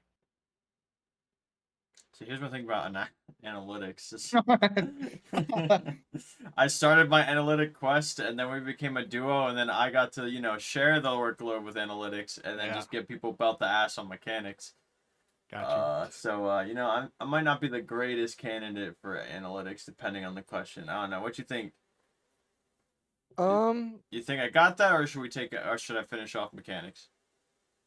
Let's do the mechanics. I think. I mean, either or. I mean, the end of the analysis, I can give you a good one for you. Okay. All right. All right. All right. Let's finish mechanics then. All right, mechanics. How do you approach teaching the use of legends/legend abilities in both detailed micro and strategic macro situations? Obviously, I mean, you can split this up and tackle this one pretty accurately together. But I'm gonna let you lead this one all the way, big dog. This is all you. Eat it up. Okay, so that one depends on two things, right? Well, two goals in mind. Okay, so first you have to understand the meta at hand. What legend composition gets you the most value out of everything, and out of your play styles. And then when it comes down to the legends, it's whatever character someone either has the most experience on or enables them as a player the most. Okay, you don't want your anchor playing Valkyrie. Valkyrie's going to be doing some different things. Okay, you don't want your IGL stuck playing in the backline where they can't see too much. Especially on like rotates, things like that. It's all depends on the role, the play style, and what enables other players. Like right now, I got two Fragers that are fist fighting each other for Gibby. Because they both are exceptionally well at playing Gibby. They both feel enabled to play Gibby, but you can't have two Gibbies on one team. So you just got to understand where the next set of options are. From there, you understand comfortability or the person getting comfortable being uncomfortable, little David Goggins action, and who are willing to learn those characters. That person is the one you kind of want to figure that one out.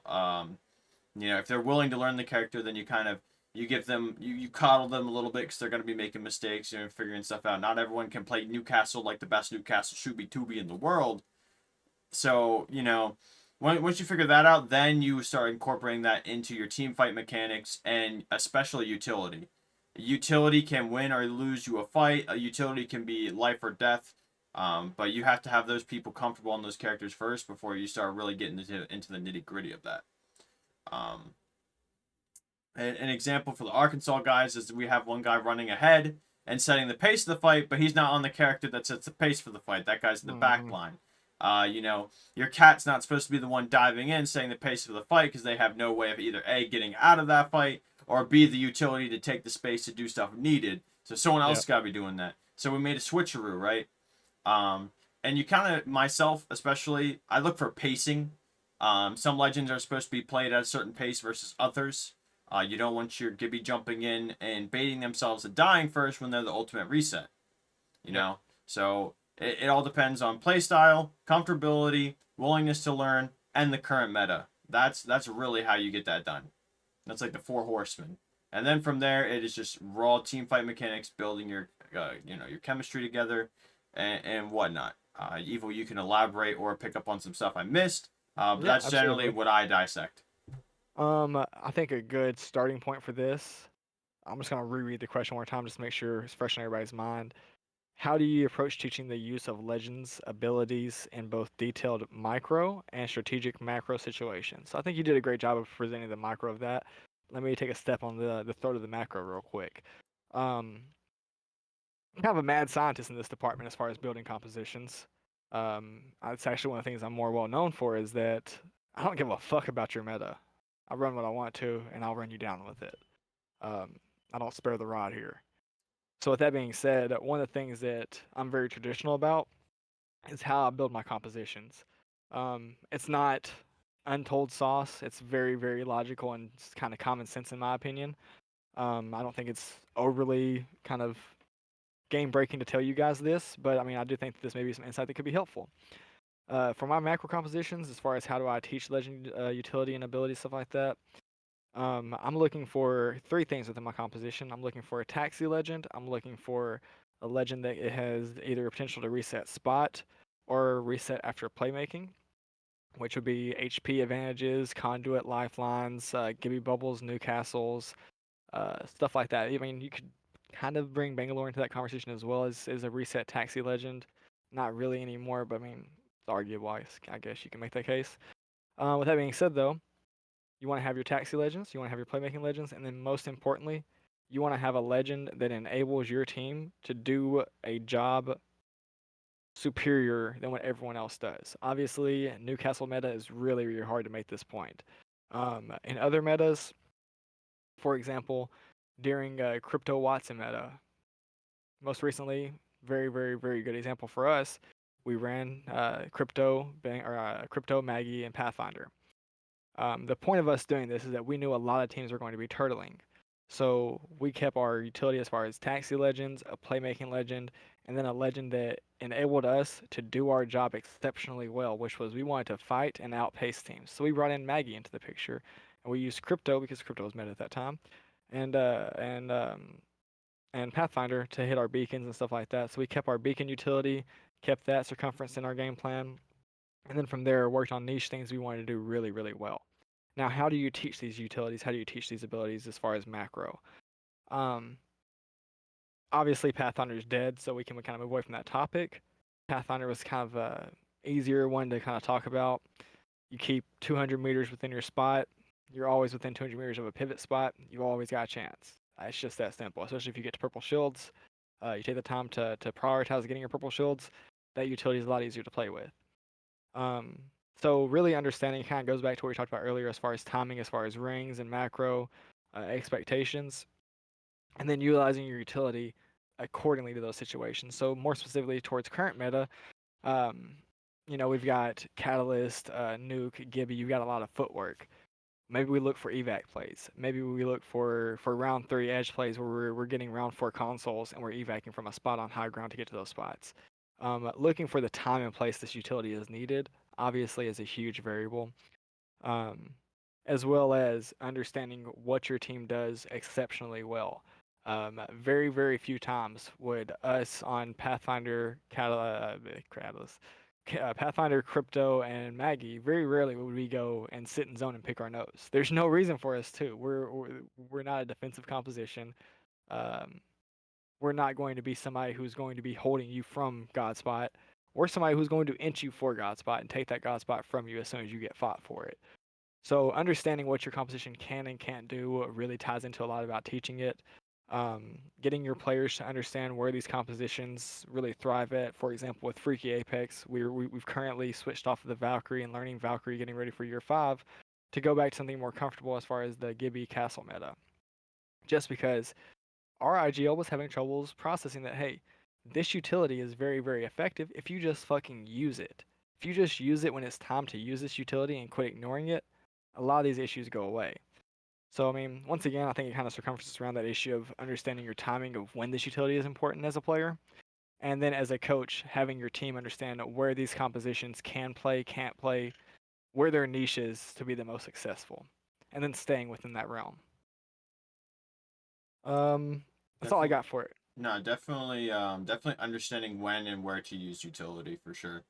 And I know I didn't brush up on the macro too much because I kind of, let you segue into the macro part.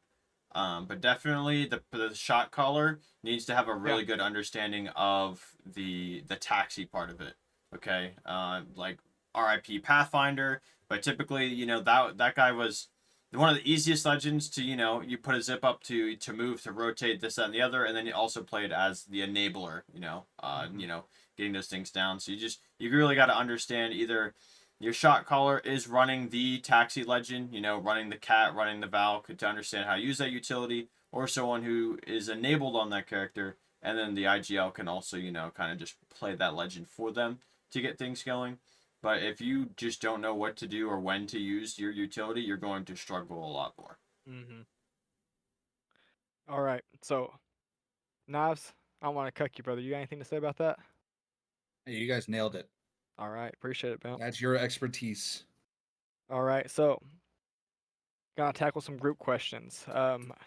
We're at about an hour and 40 minutes roughly. Oh, excuse me, hour and 50 minutes roughly. So we're gonna tackle this quickly and get the fuck out of here because I didn't want to do a 2-hour episode tonight anyways. But these are some great questions from Bear. Shout out Average Rare from Vortex Gaming. He's their Apex coach. So, coaching philosophy and growth, building a coaching career. Boys, which one do we want to tackle first? Really good questions. Building the career. Building the career. Building the career. Are there any specific resources or communities you'd recommend for an aspiring coach? Easy. Just network. Simple as that. I mean, I hate to like be blunt. Just fucking network. Reach out to people as much as how weird it is. Reach out to people. Hang out with people. Hang out on chords like this. Yep. We like a community like this. Ask questions. Get together. Collaborate. Like that's I wouldn't be here if it wasn't for these guys networking out. You know what I mean?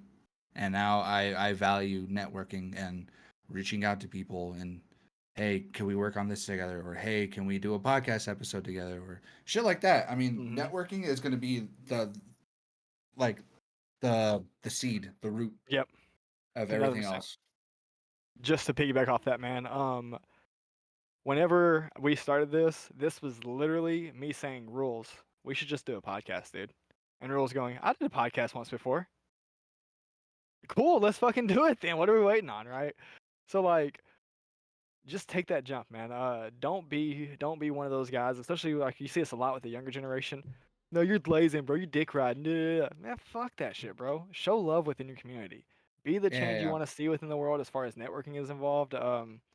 Not to jerk myself off or be egotistical or narcissistic about this, but where would we be at today as far as this show if I never reached out to Rules and said, hey man, you're a talented coach. I'm a talented coach. I need some help. You down? You know? And then vice versa. Where would we be at if I never took the time to reach out to Nas and be like, hey man, you're an incredibly good coach. You've done these things in the scene. You've been around. You've established yourself within tier 2. Come talk some shop in the pod. You know? So like, don't be scared to reach out. Don't be scared to like take these opportunities to get to know your community. I always tell people, don't burn bridges. Never leave a sour taste in anybody's mouth.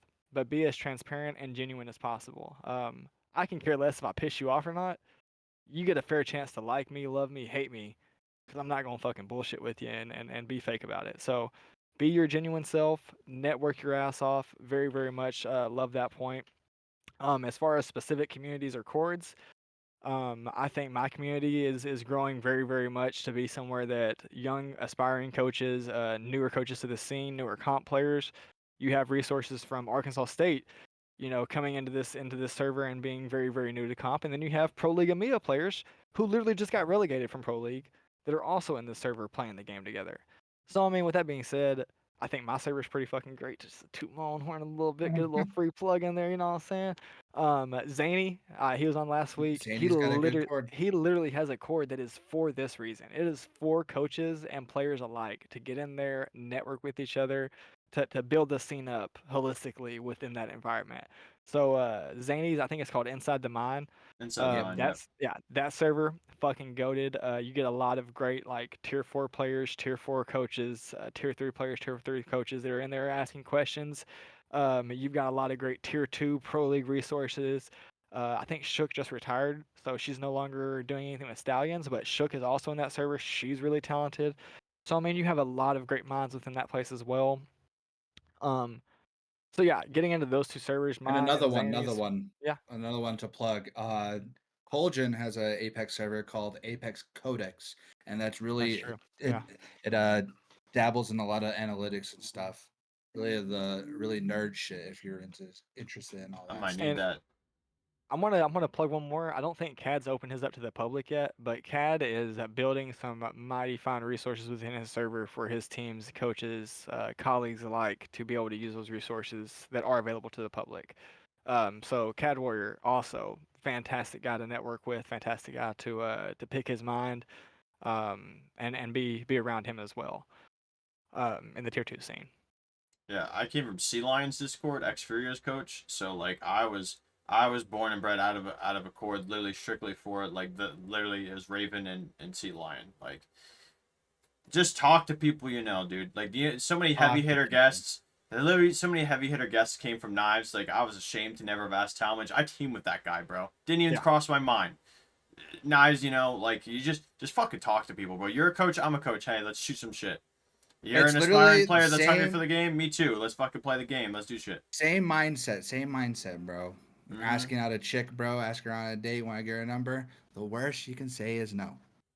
The worst of all people are gonna say is Oh, no, yeah. man, or Oh, yeah, brother. just brush you off. I mean, unfortunately, that's the side of things. But like, we're a community. At the end of the day, we want to see everybody inspire and do better. We're all here for each other at the end of the day. By Mhm. far the best resource, hands down, has to be this podcast. If I'm fucking keeping it G real with you, I mean, it's kind of the reason we made this podcast. It wasn't necessarily to help the small coaches, but I mean, very, very much so was to build the community within the coaches. You know, put a face to some of these names, build some lore around some of these guys. You know, really take a minute to recognize that there is this niche community within the scene that is working very, very hard to develop this scene. So fucking Um, hard.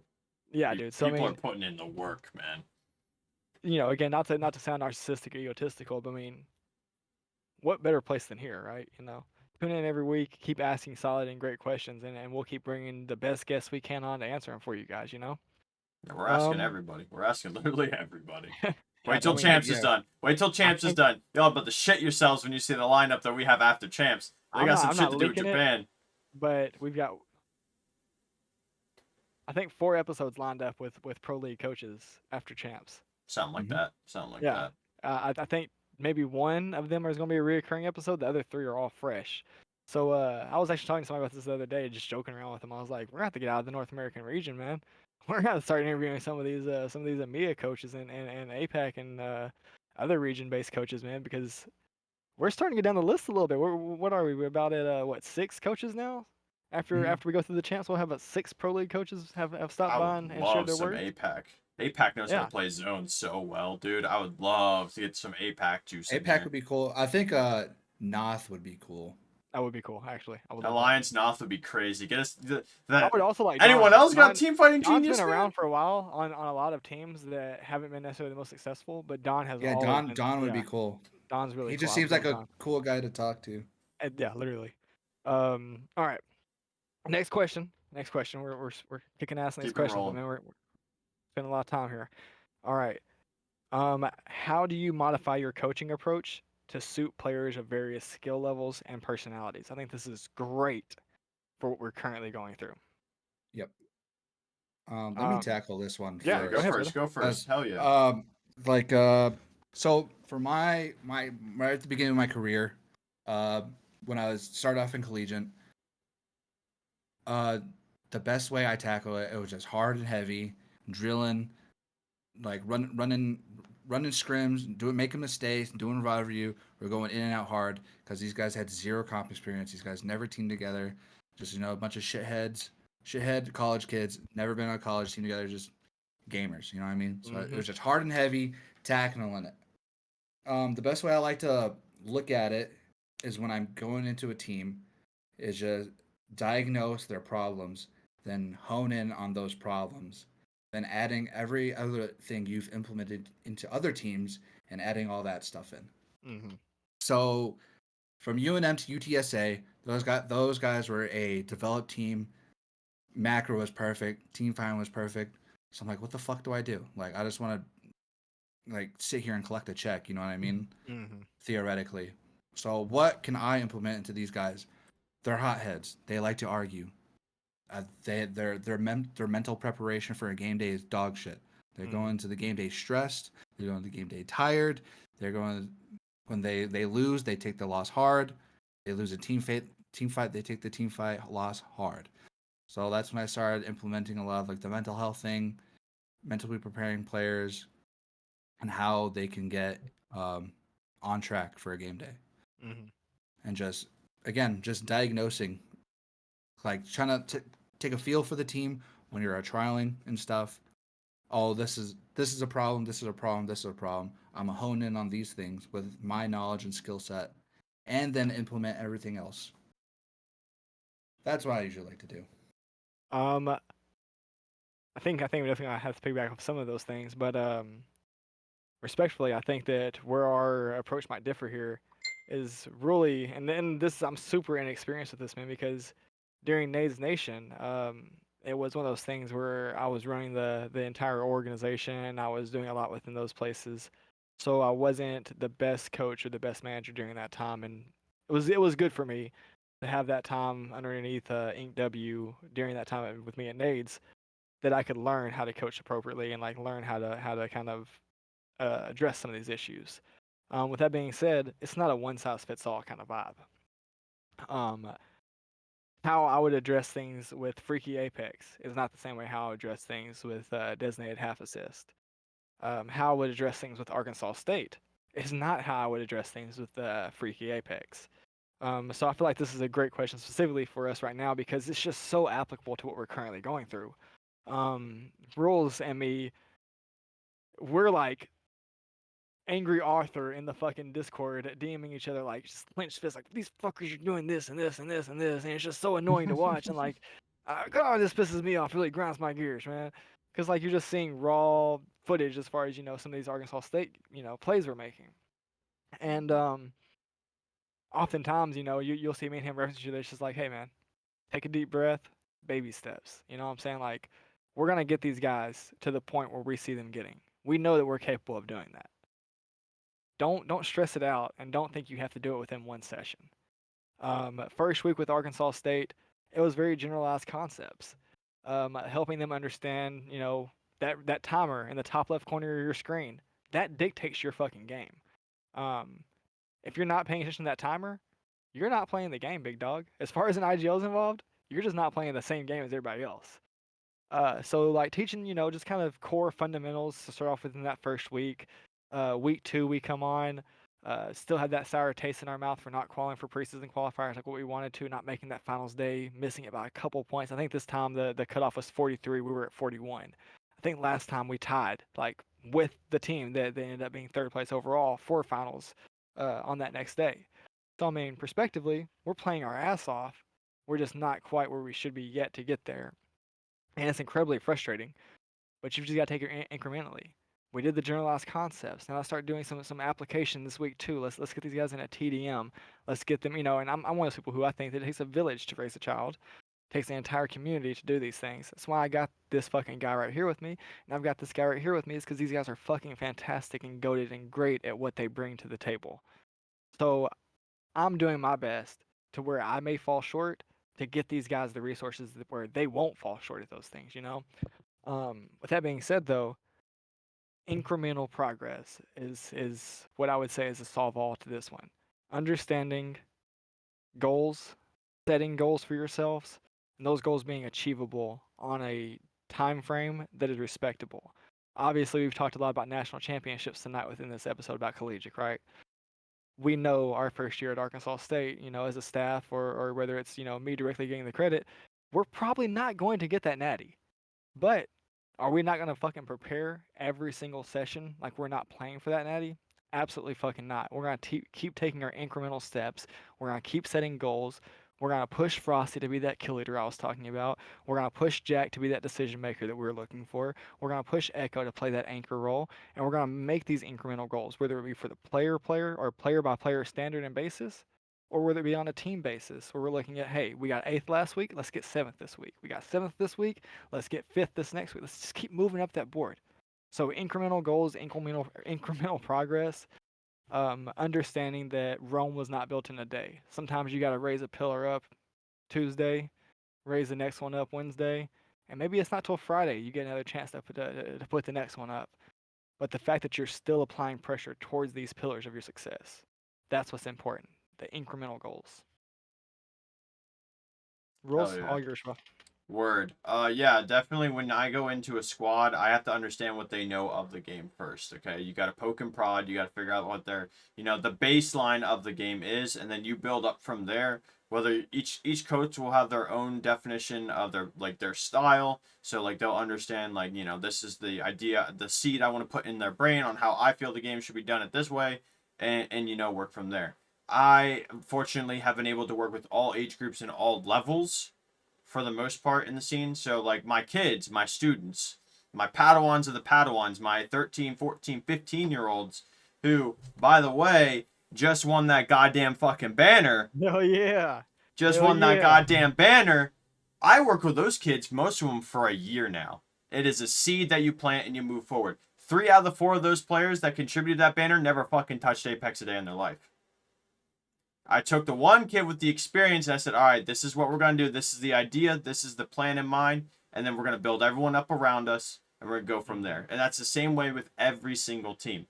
And to piggyback off of, the Arkansas guys, I'm sitting there just like, dude, like, what the fuck am I watching? This, that, and the other.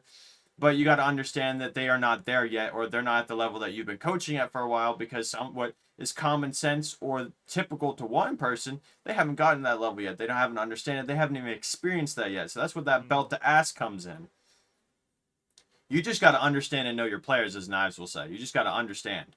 You got to understand the people, and then you got to understand the player. Because if you don't understand the person behind the gamer tag, you ain't going to know what the hell you're going to do to teach them in-game. Because if you can't get along with this person or understand them as a human being, you're not going to understand them as a player or a person in the game. So you just really got to understand your players. And then from there on, you just build things up. Instead of forcing a square block into a circle hole, you make those adjustments. You slot those things out, this, that, and the other. And then from there, I'm not going to sit here and yell at a bunch of 12-year-olds because they're doing pro league level mistakes wrong when they don't even understand the game. Now, my players like to get yelled at. They used to tell me I don't yell enough. So then I start to yell and really start to drill points into it. But you got to understand who you're talking to, too. Some people don't get that. Some people get overstimulated or they tweak when they get yelled at, like they think they're in trouble or they're threatened. Versus, oh, I just made the dumbest play in the world. This guy's serious about it. This is a serious mistake. I got to fix this. You can't sit there and it's, at that point, you're kind of like yelling at a brick wall because they don't understand how to process that information. But if you sit there, you talk to, you use Seuss as an example, who's a more sophisticated, calm-speaking person. I'm not going to sit there and rip Seuss a new asshole when he can understand when I'm talking to him already. So then we'd be diplomatic about it. He's like, oh, okay, so then we do this. And I'm like, yes, exactly. Versus someone that's like, I don't understand what the hell you're telling me. You got to drill that into me. Otherwise, I'm going to make that mistake over and over and over again. Yep. So know who you're talking to, know how to talk to them, and then understand the baseline of the game and go from there. Be their friend first. That's sir. one thing I love to do is be their friend first before you be their coach. All right. I had 2 of them, but like we're past the point of no return as far as the episode. So I'm going to go with the most controversial one, and I changed it just a little bit, just to kind of get a little bit of a mauled bait out of you boys. Oh boy. Rage Yeah, baiting. Here we go. What are this you, is this is Marn? gonna be a fun one. This is gonna be a fun one right here. All right. If you haven't seen me change killers like this, that's how you know it's gonna be good. All right. With that being said, the original question is, in your opinion, what is the most essential element of of coaching in a competitive setting. I want to change this just a little bit, and I want to change it to what is the most essential dynamic for a coach. Mm. So this could be your skill set. This could be player relations, like what we've talked about prior. What is the most essential dynamic for a coach? I'll take this over first. Let you guys kind of marinate on that one real quick. And I'm gonna also rate bait you guys. You know what I'm saying? Because macro Oh is the boy. most important thing to the game, as far as what you bring as a coach. You know what I'm saying? If you don't understand macro, what kind of coach are you, man? You don't understand the game yet in general. So obviously you got to understand macro first and foremost. Understand where they're coming from, macro expectations. How do you get around the map? How can you get this prio? What prio is gonna be in front of you for you to jump? Third party. How can you play the game the best way with the entire game envisioned? Um, is that fair? Probably not. Am I rage baiting? 10,000%. You know, macro's useless. Get really fired up here in a second. He just knocked the Modelo back. Yeah, he's coming for me. It's up. I might have fucked up with that one. Not the Modelo after I said that. It's cooked. All right. All right. Well, before fucking Ruley just absolutely grills you, I got you. I'll piggyback off that one. So before coaching all the tier 2 like edge demons, Mm-hmm. I was grassroots fucking zone coach. So I can totally understand if you don't know macro, you're gonna be fucking up bad. You're gonna be finding yourself in terrible situations. But not But to not to rage bait or anything. oh, okay. But you gotta know how to fight. If you're gonna be fighting, you gotta know how to take the fight. But also, you gotta learn how to take that loss. You gotta learn how to mentally prepare yourself to take that loss, take it on the chin, face adversity with your team, really dig down deep into the fucking ground and be like, damn, like I'm not gonna fucking crash out over a loss. It's just a game at the end of the day. Gotta mentally prepare yourself pretty well. Mm-hmm. You gotta come in to the game day fresh minded, have a good outlook on the game and a good outlook on your series that day. How you're feeling that day is gonna reflect on how you're playing the game. If you're gonna go in and you got hungover and you ate a cheeseburger before you got on the game and you didn't do anything, you're probably gonna play like shit. Yep. Same thing with like like sports. These guys, the top NFL players or top basketball players or whatever the fuck, they're not fucking hounding down 3 in and out triple doubles Mm-hmm. for a game day. You know what I mean? What you get in, what you gonna get out. Yep. Hell yeah. All right, rules. Give it to me. I mean, I think Knives played devil's advocate and spoke for both, so I'm not gonna sit here and rip you a new one for it. But I'm gonna go. Dodge the bullet. I'm gonna go and take this on an outside approach. Okay, so both things that you said are absolutely correct for the both of you. But I think as a coach, you need two more things, and that is the willingness to continue to learn and drive for the game itself. And you got to understand when you were fucking wrong. Yep. Because a coach that is hard in their ways, just like I say, a good player with a shit attitude is a shitty player. Same thing goes for a coach. If you can't admit when you're wrong or continue to learn and help the people while, like, how the hell are you going to help someone to file their taxes if you never filed your taxes before? Yep. So you got to have the willingness to learn and the drive along with the players. And you got to understand that you are human and you make mistakes too. Just because you are a coach doesn't mean you're always right or it's your way or the highway. Yep. Because a coach can be wrong. I've been fucking wrong, dude. I team up with Evil, plenty of and there's some macro shit where I'd be like, dude, what the fuck are you on about? And then I see it happen. Like, if you would have told me if I would have duoed up with a coach that believed crypto was good at the game, as much as I fucking hate crypto, I would have thought you were blasted. But then I saw the vision. And those guys went fucking crazy. So, you know what? Sometimes I can be wrong because that character's fucking useless. You'd be like, oh, but if you do this way with the right people and the right attitude, boom, it's good. So I take that one on the chin too. So if you're a coach that doesn't continue to learn and work on their craft along with your players, why are you expecting that out of your players if you don't do that shit for yourself? And if you're not going to take accountability when you're wrong, why the hell are you going to instill that into your players? They're just going to point and laugh at you. think another good one to like branch off Ruli and kind to like really um like being a Swiss Army knife in the, like as a coach, and to go along with like or like the mentality side of the things, you can't be too emotionally invested. Oh, That's a great juice point. one. That's a That's juice that's a one. good one. I That's a don't great think you It's can point. be not that deep, because man. like yeah, like your players are not going to like feel confident in you, and that game 6 we need 15 points to qual, and these teams are heavy hitters and we need to do good. If you're stressed out and sound shaky in your voice, you got to be stone cold.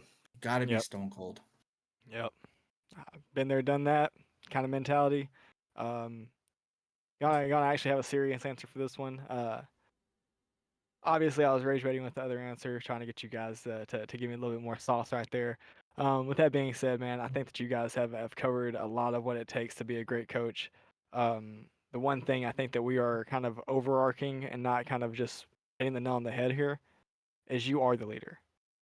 You're not the end game leader. You're not the IGL. Cool. Your IGL is a direct reflection of you. Mm-hmm. Your fragger is a direct reflection of you. Your anchor is a direct reflection of you. Um, flex, whatever role you want to say, refrag, flex, whatever the fuck, right? Um, your players are a direct reflection of you. Like what Knives just pointed out, as far as that situation, we need 15 points going into game 6.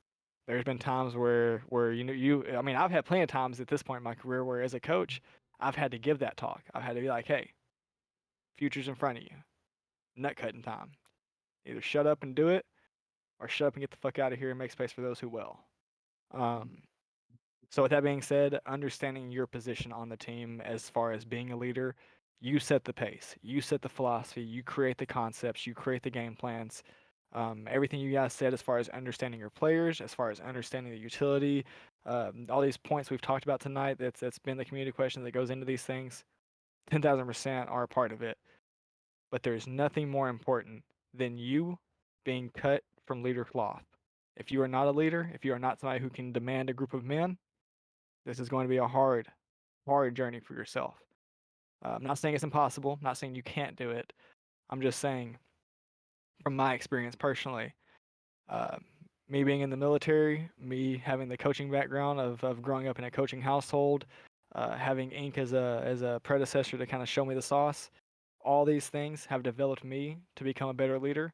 And without these characteristics about myself, without me being able to be a leader and hold these guys accountable, I think honestly it kind of gets on Rule's nerves sometimes that these guys hang on my every word at times because he'll say the exact same fucking thing, but whenever it's said by me, they just process it a little bit different for some stupid fucking reason. It doesn't make sense. It's not logical, and by no means is really not as good of a leader as I am. By no means is that the scenario, but it's just one of those things where having those traits, having those attributes to yourself, make your job easier, make your job more soluble. Without it, it's gonna be a hard run of the mill. I think one of my favorite things, just kind of like wrap up the podcast, wrap up the questions. One of my favorite things when your back's up against the wall, you're down and out, you need those 15 points, game 6, is look at it this way: winning. All right? Just win, baby. It Just doesn't win. care about you. When you wake up in the morning, it doesn't care about you. It doesn't care if you lose. It doesn't care if you win. Winning is a reward and not the goal. Mm-hmm. Dude, In the I famous words of Al Davis, just fucking win, baby. That's all you gotta do. Just win. just one game. I fucking love that shit. And to piggyback off of the the down and out thing with the 15, I've gotten to witness it from two teams now. We did the designated aim assist kill record on top of needing that game. Yeah. Needing that game in game 6, we were like, all right, dude, just fucking con them and just go from there. And we won the con and the third party and went crazy from there. Yep. Freaky Apex just did the same shit in PSQ scrims, bro. We were in 18th place. Same mindset, cold as a motherfucker, dude. We're like, all right, we con these guys, we win the con, we just run these people down, we get the points we need. And I just watched that fucking happen to a 23-point banger, dude. You just gotta have the same cold mindset in from 1 through 6, 1 through 4, same game plan, do what we gotta do from there. It's fucking amazing. So props to you guys for bringing that shit up because I fucking love that shit. I love that. Game It's plan don't change. Super rewarding. So good. Feels so Super fucking rewarding. Feels so good, man. good. Dude, I tell you, I was glazing those boys up left and down, bro, when we made finals Yep. for finals. I mean, you got I to. was man. like, You dude, got I was to like, after that was the smartest evac play you just ever did. You guys just shit on those guys. Way to work that end game. We chasing greatness, man. Or like, what was that? It was Raven with TSM where their call was like, it's not over till it's over. Mhm. That shit, I fucking love that, dude. Job's off not stream. done, baby. Job's not done. Not done. Our call's chasing greatness. Theirs was it's not over yet, bro. This shit's so good, bro. Gets me going. Yeah, I witnessed that when I was on UTSA. It was our qual for champs. We were playing like fucking shit that day, and I was just like, dude, job's not done. We need that 15 points. Don't change up your gameplay because these guys are shitting on us. Winning's not going to care about you tomorrow. Winning's not going to care about you today, in the future. Just hunker down and shut up and play the game. All right, we're gonna do it. We're gonna do it the way we've been doing it. Fuck winning. I'm Consistent. gonna win. Just go win. All right. That's all I got for you guys as far as community questions. I mean, there's more to go, but we've been here for a hot minute. We're at the 2-hour mark, probably far beyond it. With that being said, I appreciate the viewers. Big content coming after this week for champs. I will actually be stepping away. I believe I'm going to be missing not our next episode. Our next episode will be on the 4th. I will be missing the episode after that on the 11th. You guys will just have our great guys as far as Knives and Ruley. We're going to try to get maybe a Cloudy in here. Maybe one of the boys, maybe one of the Padawans come in here and kind of share some shine with us. I don't know what the guest is going to be while I'm gone. These guys are running the show, so make sure you support them. I believe that Rules will be kicking ass with the stream. I don't know if Now's going to be hosting the B stream for it like I do or not. I don't know. You guys are going to have to tune in and pay attention to these guys for it, so make sure you're checking the Twitters. We've got AYYE Unruly. We've got YLB Hates Life. Knives on Twitter. Anything else you guys want to plug as far as before we get out of here? We won't really ever get to plug ourselves because we always have guests. Yeah, we always have guests. Yeah, yep. Just Unruly on YouTube, most importantly. Knives I Apex on YouTube. I'm gonna start posting some VODs and shit. yeah, you Fuck should. yeah, dude. You Feel should. free, Yeah. feel free to post this too. Post the buff on your Bro, shit. yeah. If they miss either streams, it's always on my YouTube, so you can throw that shit on your shit too. You know. So like, if you guys don't see it live, we're gonna have the VODs somewhere for you guys. Knives YouTube, my YouTube. If you don't see a stream on my side, which I don't know what AB, whatever, bro. Yeah. There's multiple channels, man. There's multiple channels. And we might get someone else to translate it in Spanish, bro. Fuck it, we'll cover out everybody. Yeah. All right. Well, with that being said, much love, everybody. Rock Thanks and so roll. much. I'll see you guys Episode next 8. We'll Sunday. see you guys next week. We'll see ya. Later. Later.